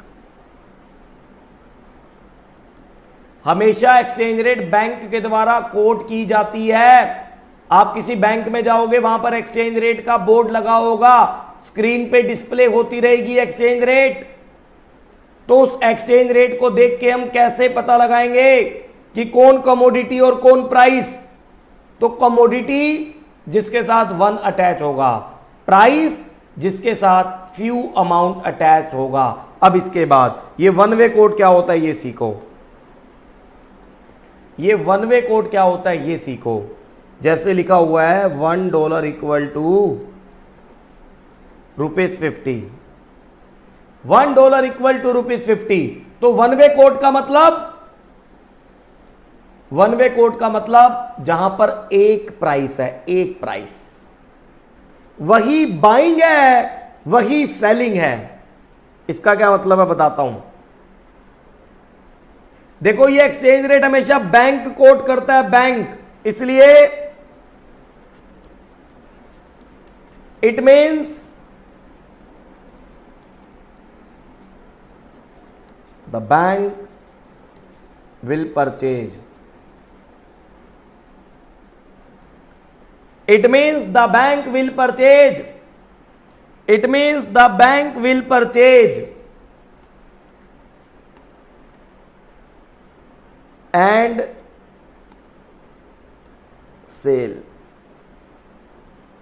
sell $1 at ₹50। इसका मतलब ये होता है, 1 वे कोड का ये मतलब होता है कि 1 अमाउंट अटैच करेंसी का बाइंग और सेलिंग प्राइस दोनों सेम है। लेकिन प्रैक्टिकल लाइफ में ऐसा कभी नहीं होगा। ये केवल थ्योरेटिकल के लिए आपको समझा रहा हूं। 1 वे कोड, 1 वे कोड का मतलब जहां पर बाइंग और सेलिंग दोनों सेम है, सेम। लेकिन प्रैक्टिकल लाइफ में क्या होगा वो देखो। उसे बोलते हैं दोस्तों two way coat.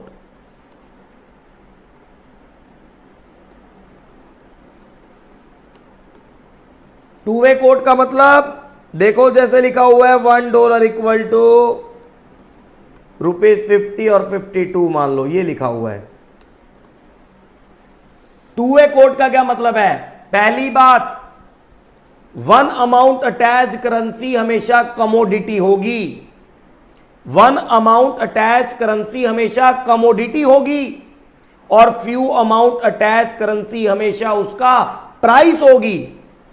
One way coat में प्राइस एक होता है, टू वे कोट में प्राइस दो होते हैं, प्राइस दो। और एक्सचेंज रेट कोई भी हो वो बैंक कोट करता है, बैंक। ये बैंक ने कोट कर रखी है $1 इक्वल टू 50 और 52। इसका मतलब बताता हूं आपको, इसे बोलते हैं बिड रेट।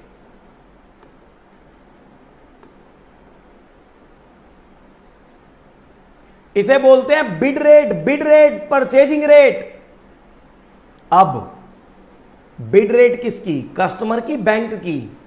सर ये एक्सचेंज रेट बैंक के द्वारा कोटेड है, इसलिए ये बैंक की बिड प्राइस है, बैंक का बिड प्राइस है। बैंक चिल्ला चिल्ला के बोल रहा है कि मैं $1 को 50 में खरीदूंगा, $1 को 50 में खरीदूंगा। एग्जाम्पल ले रहा हूं, अभी तो वैसे डॉलर 75 के आसपास है, समझाने के लिए। $1 50 में खरीदूंगा, ये बैंक बोल रहा है, बैंक। अच्छा सर बैंक बोल रहा है? हां जी, ये बैंक बोल रहा है। इसका मतलब ये एक्सचेंज रेट जो बैंक के द्वारा कोटेड है, ये बैंक के एंगल से इंटरप्रेटेड होगी और इसे बोलते हैं आस्क रेट।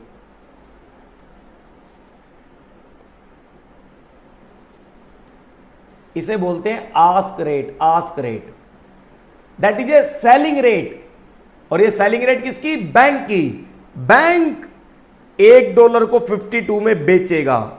इसका क्या मतलब है बता देता हूं।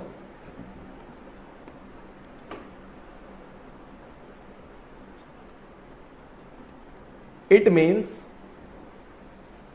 क्योंकि एक्सचेंज रेट बैंक के द्वारा कोटेड होती है, इसलिए ये बैंक के एंगल से रेट है। It means the bank, it means the bank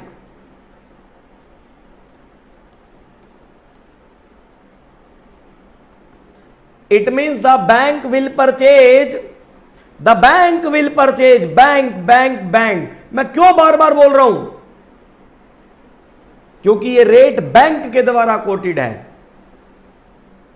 और अभी बताऊंगा थोड़ी देर के अंदर, बैंक जिस रेट पे बाय करेगा ना, कस्टमर उसी रेट पे सेल करेगा। बैंक जिस रेट पे बाय करेगा वो कस्टमर की सेलिंग रेट कहलाएगी। कंफ्यूज ना होना, किसी के लिए बाइंग है तो किसी के लिए सेलिंग भी तो होगी, कंफ्यूज ना होना। अभी आप बस ये सोचो, हमेशा बैंक के एंगल से सोचना है, हमेशा बैंक के एंगल से बात करनी है। क्योंकि एक्सचेंज रेट बैंक के द्वारा कोटेड होती है। अगर मैं बोलूं बिड रेट तो वो बैंक की, अगर मैं बोलूं आस्क रेट तो वो बैंक की, क्योंकि ये रेट बैंक के द्वारा कोटेड है दोस्तों। अच्छा सर जरा लिखवाओ इस बात को, अभी लिखो जी। It means the bank will purchase, it means the bank will purchase, it means the bank will purchase $1 at ₹50 and sell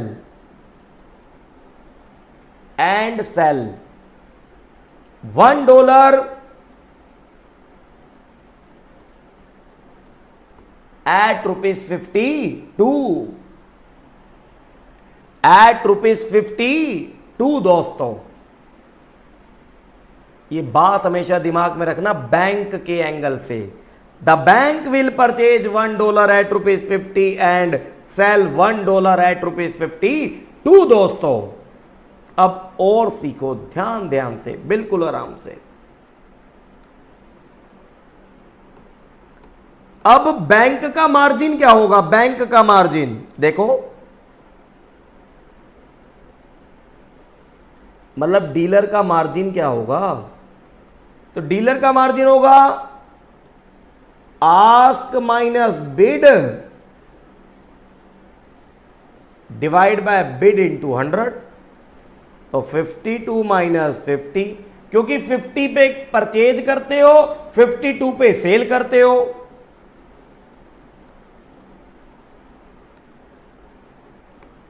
ये देखो जी, ये देखो जी, 52 माइनस 50 डिवाइड बाय 50 इंटू में 100, 4% आ गया। दैट इज ए बैंक का मार्जिन। ये आपको ध्यान से देखना है। इसका मतलब एक बात क्लियर है कि हमेशा सोचना बैंक के एंगल से है, क्योंकि रेट बैंक के द्वारा कोटेड होती है, एक्सचेंज रेट बैंक के द्वारा कोटेड होती है। और मैं आपको बताऊं दोस्तों, 2011 में मैं सीए बना था, तब से मैं जब से ये पढ़ा रहा हूं, एक ही बात मैंने देखी है कि स्टूडेंट मैक्सिमम परेशान रहते हैं कि क्वेश्चन के अंदर, एग्जाम के अंदर बाइंग रेट से सोल्व होगा क्वेश्चन या सेलिंग रेट से सोल्व होगा, ये परेशान रहते हैं। लेकिन आपको घबराना नहीं है, अभी बेसिक बाकी है मेरा, ध्यान से देखना। और सुनो, ये जो टू वे कोट है ना, टू वे कोट, इस टू वे कोट का मतलब bank one amount attach currency को, bank one amount attach currency को लो रेट पे बाय करेगा, हाई रेट पे सेल करेगा। ये बैंक करेगा, बैंक। रेट आगे पीछे भी लिखी हो, 52 पहले लिखा हो, 50 बाद में लिखा हो, घबराना नहीं है, घबराना नहीं है। हमेशा ये बात आपको देखनी है, the bank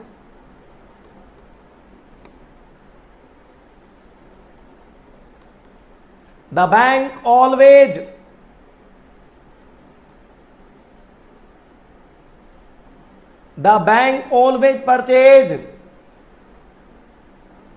one amount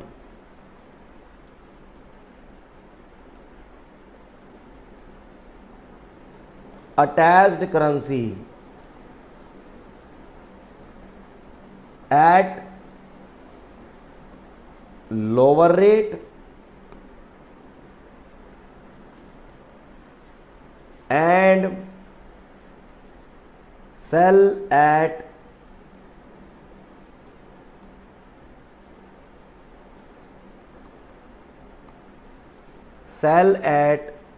higher rate. दोस्तों ये आपको बड़े ध्यान से चेक करना है। The bank always purchase one amount attach currency at lower rate and sell at higher rate.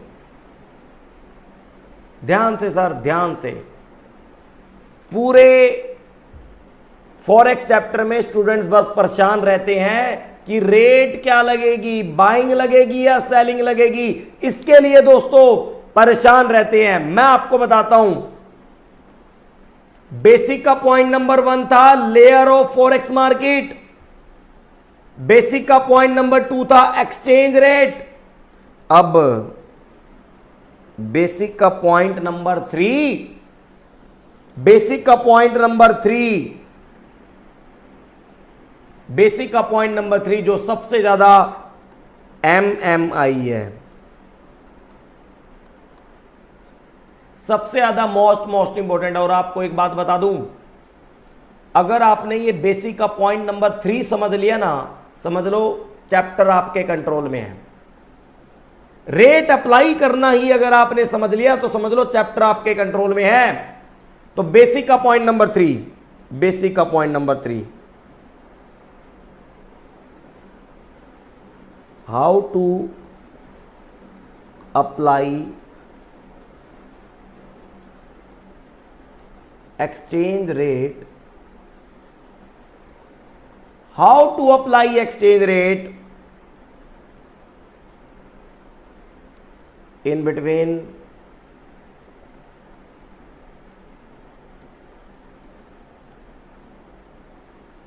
Bank and customer,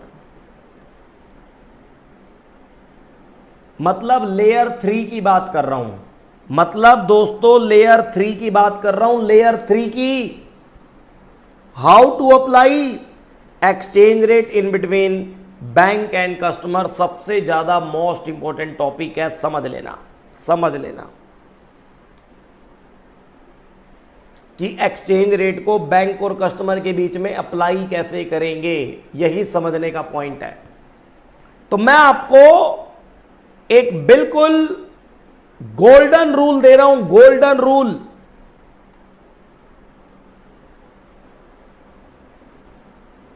golden rule है दोस्तों, दिमाग में अगर ये सेट हो गया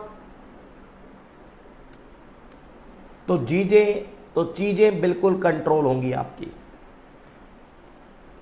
सर एक्सचेंज रेट को बैंक और कस्टमर के बीच में अप्लाई करने के लिए सिंपल सा गोल्डन रूल आपके सामने बता रहा हूं, और वो रूल ये है, वो रूल ये है। सर बताओ ना क्या है रूल? ये है, रूल ये है कि कसम खा लो, कसम। क्या कसम खाएं? कसम खा लो। क्या कसम? ऑलवेज थिंक, हमेशा सोचो, always think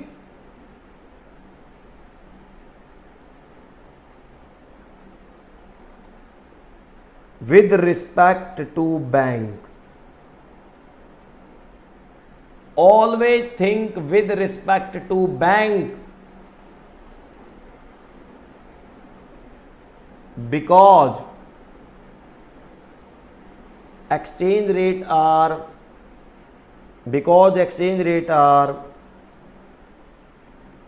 always provided by bank।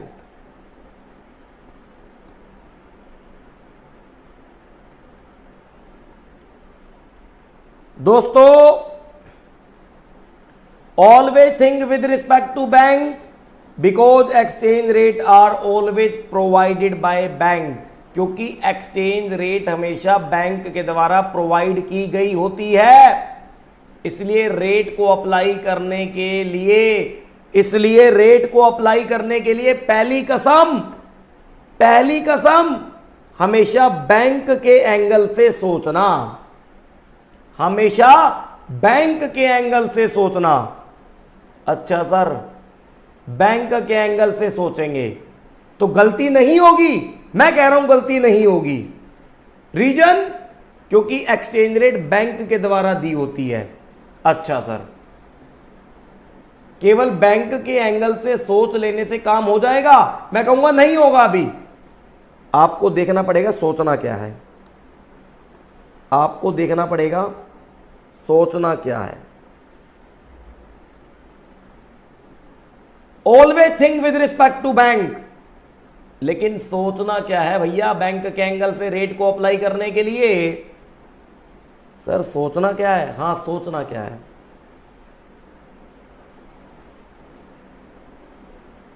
तो सर जी दो बातें सोचनी है। सर जी दो बातें सोचनी है,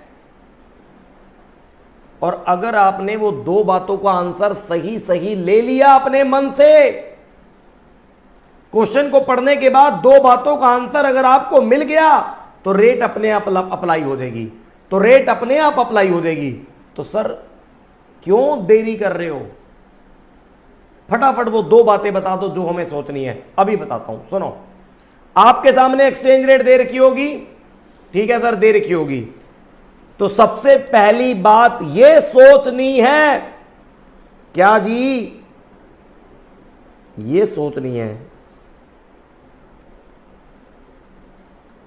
सबसे पहली बात यह सोचनी है क्या? Number one, what is the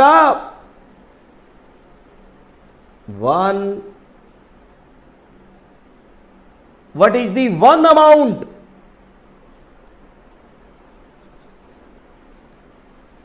attached currency,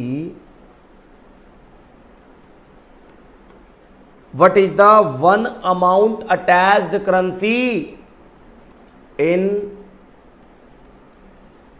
given exchange rate?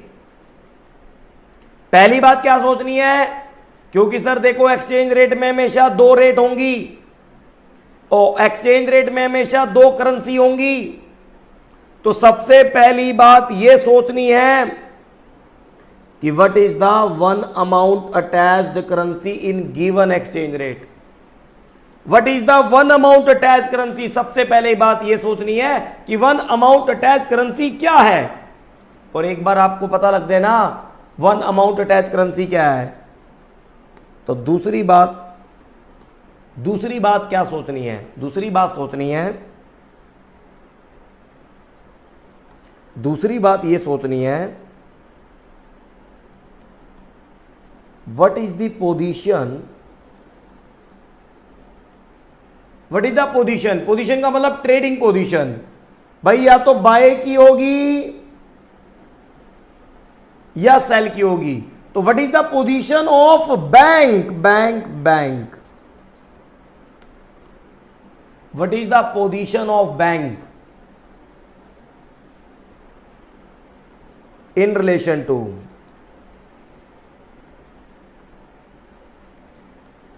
One amount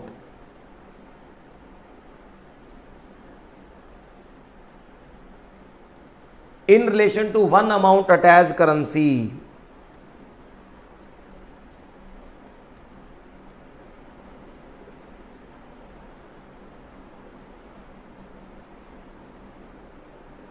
At the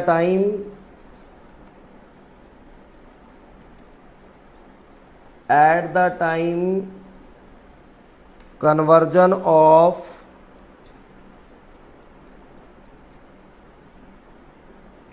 one currency into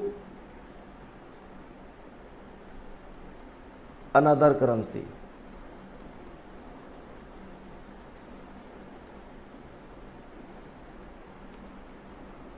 What is the position of bank in relation to one amount attached currency at the time conversion of one currency into another currency? दोस्तों बस एक ही बात मेरी सुन लो, exchange rate apply करने में कभी भी आपकी गलती नहीं होगी, कभी भी एरर नहीं होगा।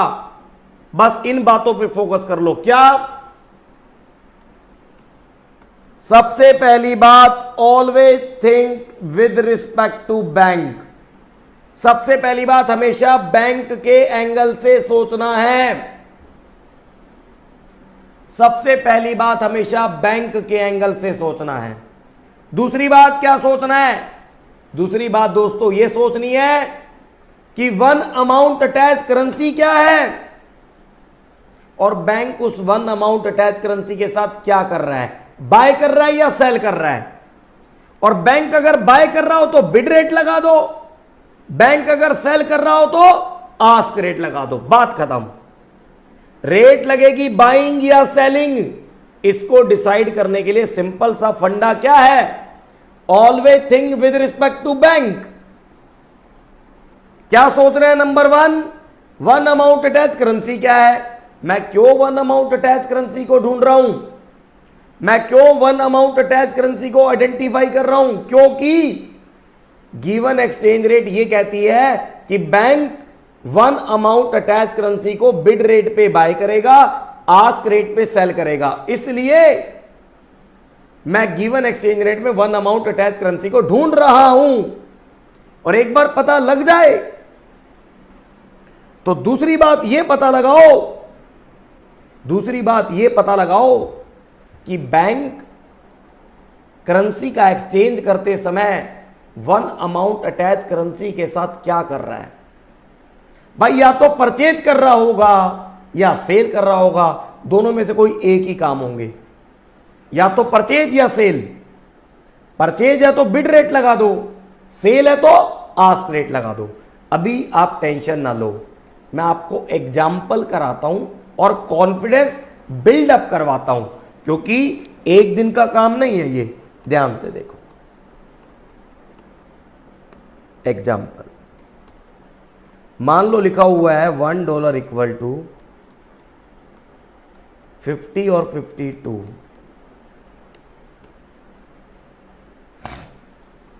$1 इक्वल टू लिखा हुआ है 50 और 52। पहली बात, इस एक्सचेंज रेट का क्या मतलब है? इस एक्सचेंज रेट का यह मतलब है कि जो बैंक है ना, बैंक, वो $1 को 50 में खरीदेगा और 52 में बेचेगा। बैंक $1 को। अब मेरी बात सुनो, क्वेश्चन कंफ्यूज करने के लिए कुछ भी कहता रहे, the customer purchase $, customer sell $, customer कुछ भी करता रहे, हमें उसे लात मार के साइड रखना है। हमें सोचना है बैंक के एंगल से, बैंक के एंगल से। वन अमाउंट अटैच करेंसी क्या है ये सोचना है, और bank one amount attach currency के साथ क्या कर रहा है ये सोचना है। या तो बाय कर रहा होगा या सेल कर रहा होगा। बाय कर रहा है बिड लगा दो, सेल कर रहा है आस्क लगा दो। अब मेरी बात सुनो ध्यान से, मान लो, और एक बात और सुनो, कोई भी कस्टमर, कोई भी पर्सन करेंसी का एक्सचेंज कब करवाएगा, करेंसी का एक्सचेंज कब करवाना चाहेगा? या तो उस कस्टमर ने फॉरेन करेंसी में पेमेंट करनी होगी, या उसको कहीं से फॉरेन करेंसी मिली होगी, तभी उसको कन्वर्जन की टेंशन हो रही है। मान लो मैं इंडिया का पर्सन हूं, मैंने यूएसए वाले को गुड्स बेचा और उसे बोला मुझे पेमेंट रुपीस में चाहिए, रुपीस में। इसका मतलब इंडिया वाले को कन्वर्जन की टेंशन नहीं है। लेकिन अगर मैं इंडिया का पर्सन हूं, यूएसए से गुड्स खरीदा, मुझे पेमेंट $, में करनी है। मैंने जो इंपोर्ट किया ना, इंपोर्ट, उसकी पेमेंट $, में करनी है। तो मैं एज ए इंडियन पर्सन $, में पेमेंट तब तक नहीं कर सकता जब तक मेरे पास $, ना हो। तो मुझे $, के लिए एपी के पास जाना पड़ेगा। एपी का मतलब ऑथराइज पर्सन। कैसे दोस्तों, मेरी बात सुनो, $1 इक्वल टू 50 और 52। मान लो इधर इंडिया का इंपोर्टर है,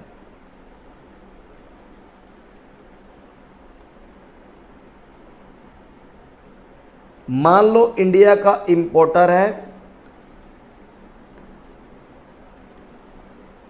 इधर है ऑथराइज पर्सन। मैं सिंपल सा बस ये समझाना चाहता हूं अभी कि रेट बिड लगेगी या आस्क लगेगी। अब बताओ, सुनो मेरी बात सुनो। सर इंडिया का इंपोर्टर क्या हुआ होगा इसके साथ, यही समझ का विषय है। सर ये जो इंडिया का इंपोर्टर है ना, इंपोर्टर, इसने यूएसए से गुड्स इंपोर्ट किया होगा, इसने यूएसए से गुड्स इंपोर्ट किया होगा।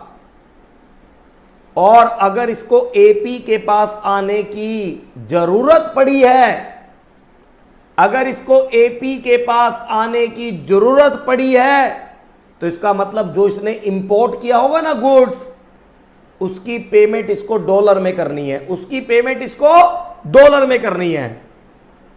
तो एक्सचेंज करेंसी के बदलने का एक डायग्राम बनाना सीखो। सर ये इंडिया का इंपोर्टर, बाहर इसने $, भेजने हैं, तो सर इंडिया का इंपोर्टर बाहर $, कब भेज पाएगा? जब एपी इसको $, दे, जब एपी इंडिया के इंपोर्टर को क्या दे, $, दे। और इंडिया का इंपोर्टर बदले में रुपीस ही दे सकता है, इसके पास है ही रुपीस। ये एक्सचेंज का डायग्राम बन गया।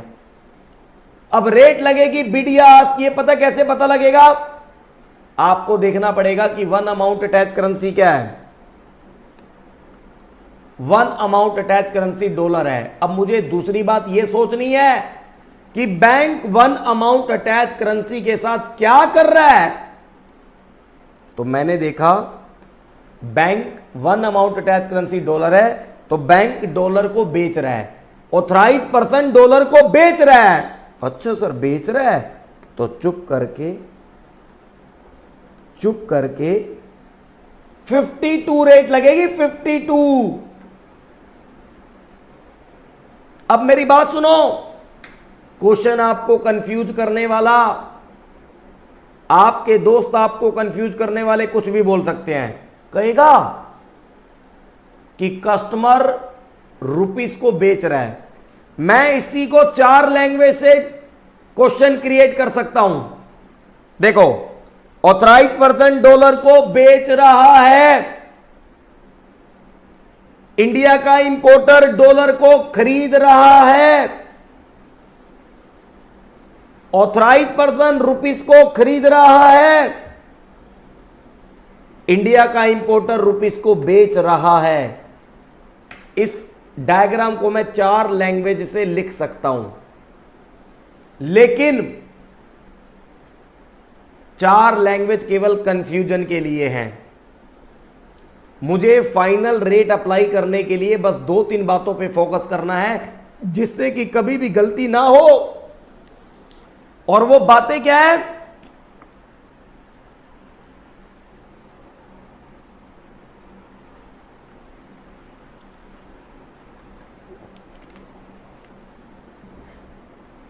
वो बातें क्या है दोस्तों? वो बातें हैं कि हमेशा बैंक के एंगल से सोचना है। सोचना क्या है? सोचना यह है कि गिवन एक्सचेंज रेट में वन अमाउंट अटैच करेंसी क्या है, one amount attach currency. Then bank उस वन अमाउंट अटैच करेंसी के साथ क्या कर रहा है, दूसरी करेंसी को परचेज कर रहा है, सेल कर रहा है, बैंक कोई मतलब नहीं है। मुझे तो यह पता लगाना है कि डायग्राम में बैंक जो है ना, बैंक वो वन अमाउंट अटैच करेंसी के साथ क्या कर रहा है। तो मेरे इस डायग्राम में बैंक डॉलर को सेल कर रहा है, तो चुप करके सिंपल वे में आस्क रेट लगा दूंगा। आस्क रेट, बात खत्म। आस्क रेट, सेलिंग रेट 52 लग देगी, बात खत्म। अगले एग्जाम्पल पे चलते हैं। अगले एग्जाम्पल पे मान लो, अगले एग्जाम्पल पे मान लो कोई इंडिया का एक्सपोर्टर है,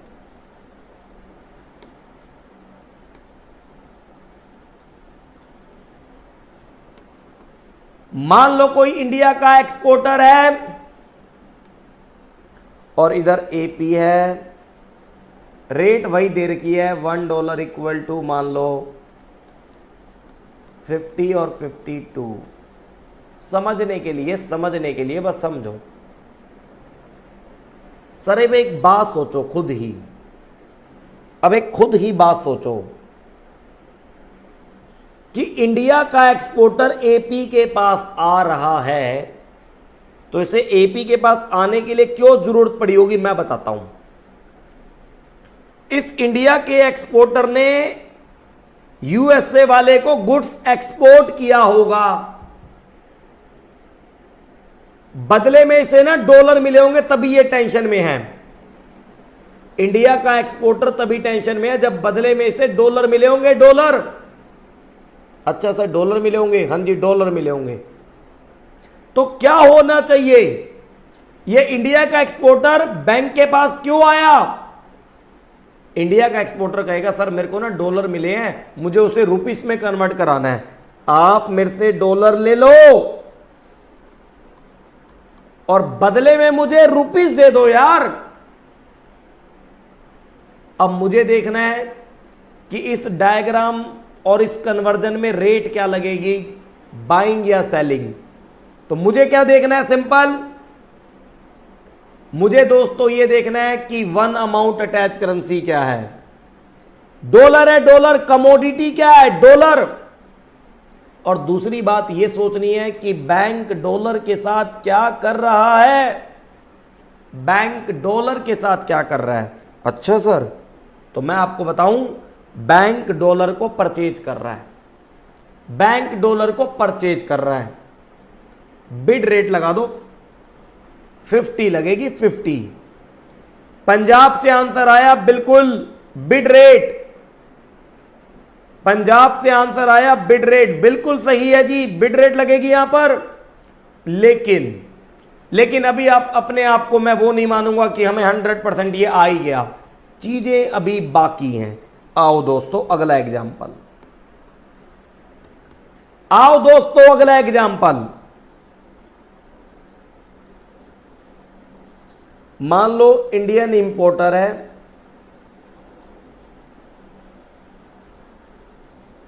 मान लो कोई इंडिया का इंपोर्टर है, इधर एपी है और इधर लिखा हुआ है 1 रुपीज इक्वल टू 0.020 और फॉर एग्जाम्पल मैं वैसे लिख रहा हूं 0.020 और 0.025 डॉलर मान लो लिखा हुआ है। उड़ीसा से भी आंसर बिड रेट आया था, बहुत अच्छा जी आपका। अब मेरी बात सुनो, चाहे उड़ीसा वाले, दिल्ली वाले, हरियाणा वाले, पंजाब वाले, यूपी वाले, जो भी है, आपसे मैं एक सिंपल सा इस एग्जाम्पल में क्वेश्चन पूछना चाहता हूं। अपना दिमाग लगा लो और बताओ रेट बिड लगेगी या आस्क लगेगी। इंडिया के हर कोने से कमेंट में रिप्लाई आना चाहिए। बताओ रेट 0.020 लगेगी या 0.025 लगेगी, बिड या आस्क, बताओ रेट क्या लगेगी, रेट क्या लगेगी, बताओ।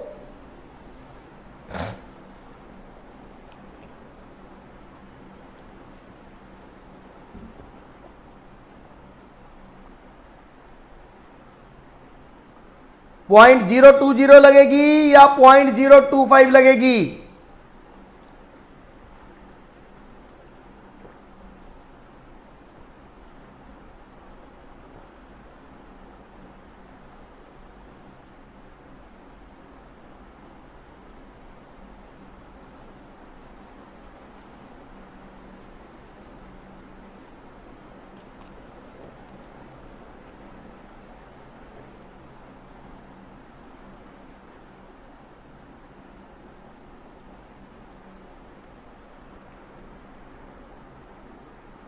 प्रमोद जी का बिहार से आंसर आया 0.020।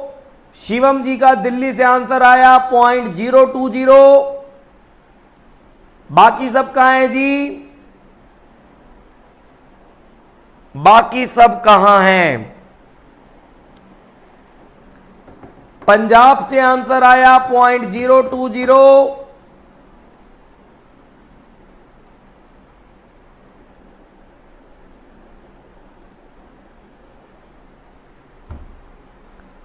उड़ीसा से आंसर आया, उड़ीसा से 0.020।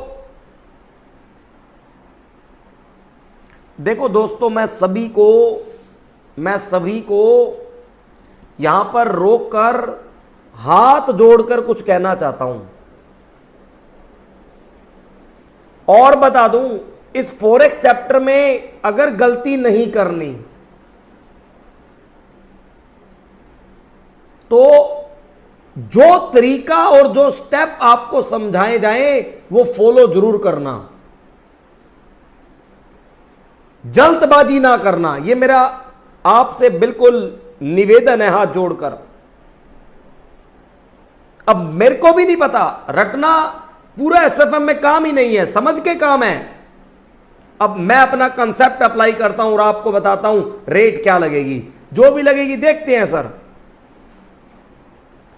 सबसे पहली बात डायग्राम बना लो, डायग्राम। इंडिया का इंपोर्टर है, हां सर इंडिया का इंपोर्टर है, क्या हुआ होगा इसके साथ, इसने गुड्स इंपोर्ट किया होगा यूएसए से, जिसकी पेमेंट डॉलर में करनी है। इस इंडिया के इंपोर्टर को डॉलर में पेमेंट करनी है, तो ये इंडिया का इंपोर्टर डॉलर तभी तो दे पाएगा जब एपी से डॉलर ले। जब एपी से डॉलर ले, ठीक है, बदले में रुपीस दे दे।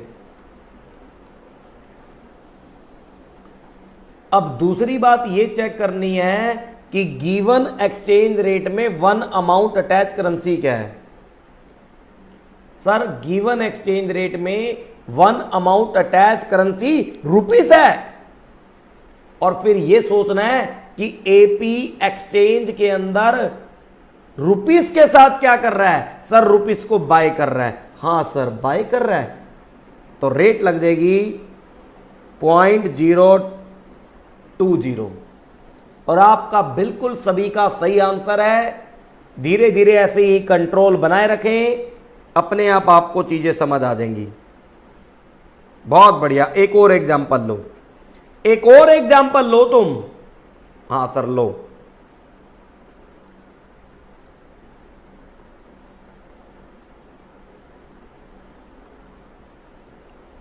एक और एग्जांपल, यूएसए का एक्सपोर्टर है और $1 इक्वल टू 50 और 52 दे रखा है। अब बताओ रेट क्या लगेगी, 50 या 52?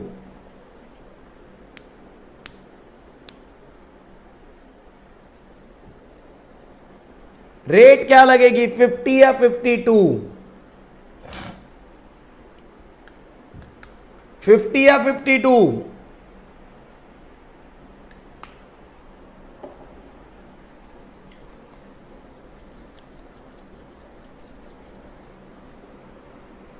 रेट क्या लगेगी, 50 या 52?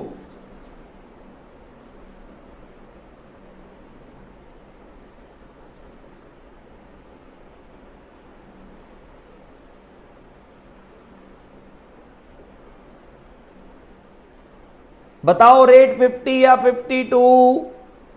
यूएसए का एक्सपोर्टर है, क्या हुआ होगा इसके साथ आपको खुद सोचना पड़ेगा।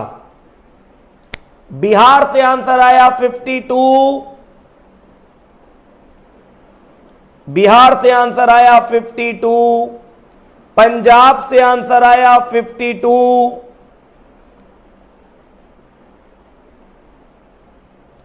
उड़ीसा से भी आंसर आया है 52।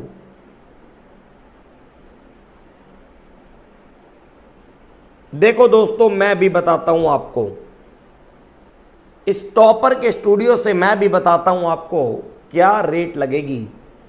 मैं कहता हूं स्टेप फॉलो करने पड़ेंगे। सुनो सर, ये यूएसए का एक्सपोर्टर है। यूएसए का एक्सपोर्टर मतलब इसने इंडिया वाले को एक्सपोर्ट किया होगा, इसने इंडिया वाले को एक्सपोर्ट किया होगा। और अगर ये यूएसए वाला एपी के पास आ रहा है तो इसका मतलब गुड्स एक्सपोर्ट के बदले में इंडिया वाले ने रुपीस दिए होंगे, रुपीस, और ये यूएसए वाला उस रुपीस को डॉलर में बदलना चाहता है। अच्छा, तो एपी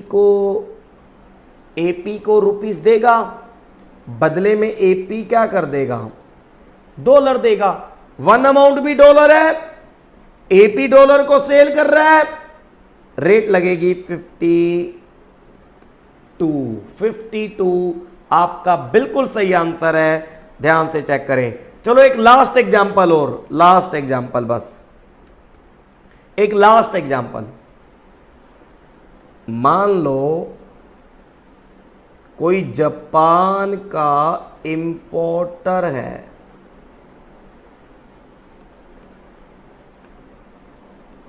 इधर एपी है और इधर लिखा हुआ है $1 इक्वल टू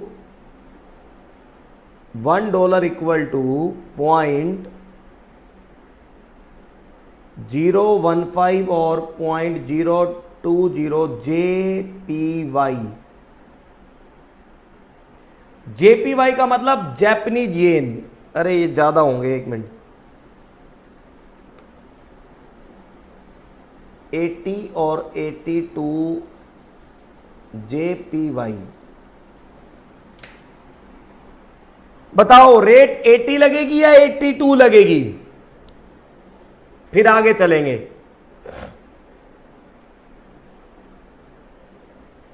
रेट 80 लगेगी या 82? जापान का इंपोर्टर है।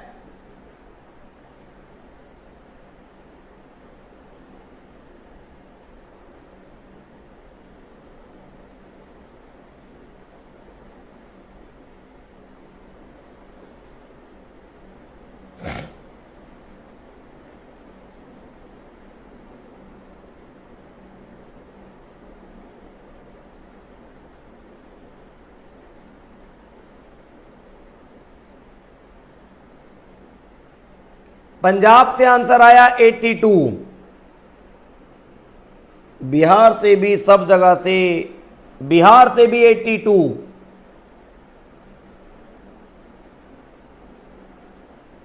देखो दोस्तों, जापान का इंपोर्टर है, क्या हुआ होगा इसके साथ? ये जापान का इंपोर्टर है, क्या हुआ होगा इसके साथ?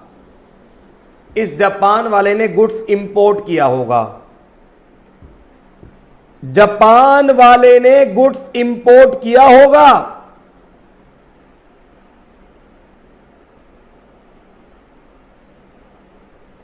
जापान वाले ने गुड्स इंपोर्ट किया होगा यूएसए से, बदले में पेमेंट करनी है, बदले में पेमेंट करनी है, पेमेंट। अच्छा सर, पेमेंट करनी है, ध्यान से सुनो, ध्यान से।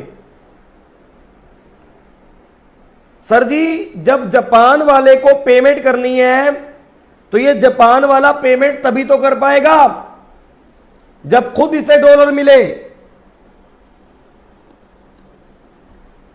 तो एपी डॉलर देगा, जापान वाला जापानीज येन देगा। अच्छा सर, बिल्कुल। तो वन अमाउंट डॉलर है, एपी डॉलर को बेच रहा है, तो रेट लगेगी 82। तो रेट अप्लाई करना तो दोस्तों आप सीख चुके हैं। अब रेट अप्लाई करना तो दोस्तों अब आप सीख चुके हैं। अब एक बार अगर रेट अप्लाई हो जाए तो फिर मैं आपको सिखाता हूं कि एक करेंसी को दूसरी करेंसी में कैसे कन्वर्ट करते हैं। रेट अप्लाई करना आप सीख चुके हैं। हाउ टू अप्लाई रेट आप सीख चुके हैं। अब बेसिक का कंसेप्ट नंबर 4, बेसिक का कंसेप्ट नंबर 4, ये तो और भी सिंपल है। How to convert,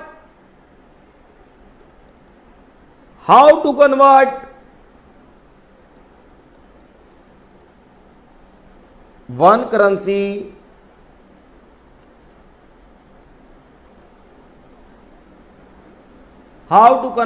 currency into another currency.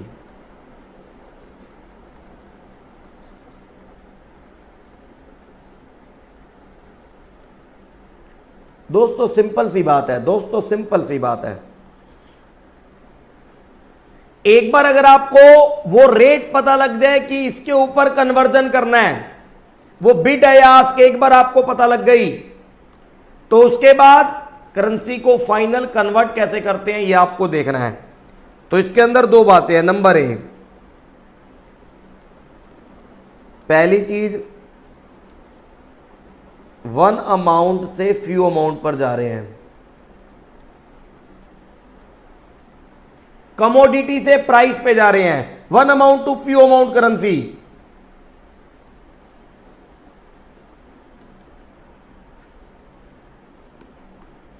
तो मैं आपको बताऊं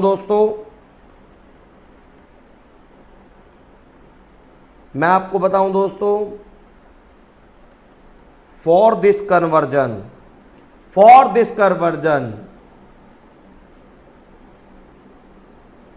we multiply it. For this conversion we multiply it.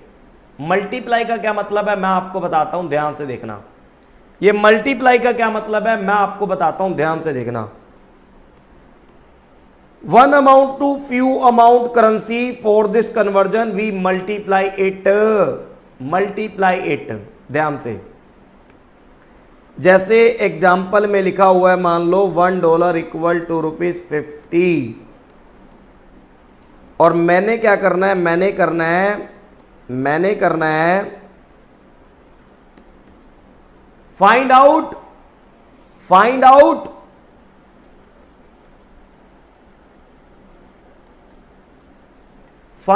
Equivalent rupees for $1000, मान लो। मुझे पता लगाना है $1000 के बदले में रुपीस कितने होंगे। तो इसका मतलब ये कन्वर्जन 1 से फ्यू पे है, ये conversion 1 currency to few currency है। तो अगर आपकी करेंसी 1 से फ्यू पे जानी है तो मल्टीप्लाई होगा, मल्टीप्लाई। और आपको बता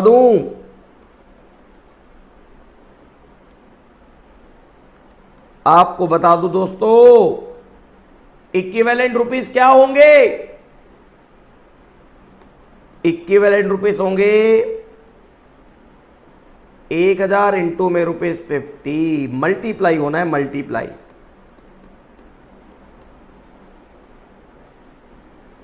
50,000 rupees.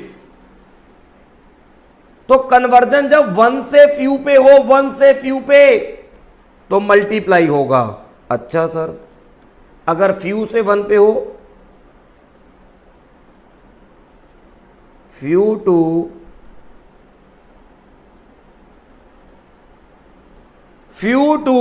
1 amount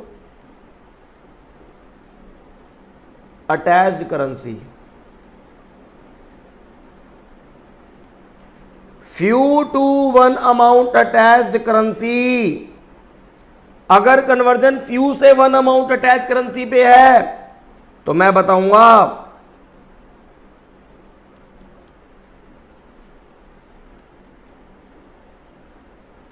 for this conversion we divide it. कैसे, देखो जी, मान लो लिखा हुआ है $1 इक्वल टू ₹50, और हमें कहता है find out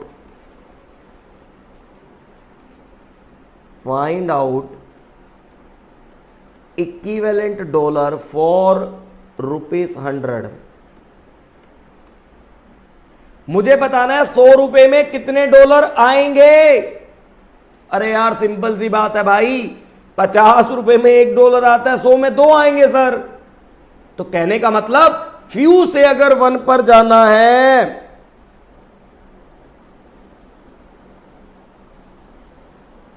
equivalent dollar, few से अगर 1 पर जाना है तो डिवाइड होगा। फ्यू से अगर 1 पर जाना है तो डिवाइड होगा। चलो जी, अब बात सुनो, मैं आपको फुल फ्लेज एक एग्जाम्पल करवाता हूं जिसमें रेट भी अप्लाई करनी है और फाइनल कन्वर्जन भी करना है। चलो जी, मान लो कोई इधर इंडिया का पर्सन है, इधर मान लो कोई यूएसए का पर्सन है। इंडिया के पर्सन ने इसे गुड्स दिया और बदले में डॉलर आने हैं 10,000। एक्सचेंज रेट है $1 इक्वल टू ₹50 और 52। आपको बताना है find out equivalent rupees for $1000। आपको बताना है इक्विवेलेंट रुपीस फॉर $1000। पहले तो मेरी एक बात सुन लो, फॉरेक्स के हर क्वेश्चन में 2 पार्टी होंगी। फॉरेक्स के हर क्वेश्चन में 2 कंट्री के 2 डिफरेंट पर्सन होंगे हमेशा। और दूसरी बात, हर फॉरेक्स का क्वेश्चन उस पर्सन के एंगल से सोल्व होगा। जो या तो फॉरेन करेंसी को रिसीव कर रहा है या फॉरेन करेंसी को पे कर रहा है। जो पर्सन होम करेंसी को रिसीव करेगा, होम करेंसी को पे करेगा, उसके लिए फॉरेक्स चैप्टर अप्लाई नहीं होगा। अब मेरे इस एग्जाम्पल में यूएसए ने गुड्स इंपोर्ट किया है, इंडिया ने गुड्स एक्सपोर्ट किया है, और यूएसए वाला पेमेंट डॉलर में कर रहा है, डॉलर में, और यूएसए वाले की डॉलर होम करेंसी है। तो मैं आपको बता दूं, इस एग्जाम्पल में टेंशन कौन लेगा फॉरेक्स चैप्टर की? इंडिया वाला लेगा, इंडिया वाला। ये क्वेश्चन, ये एग्जाम्पल इंडिया वाले के एंगल से सॉल्व होगा। ये बात आपको ध्यान में रखनी है।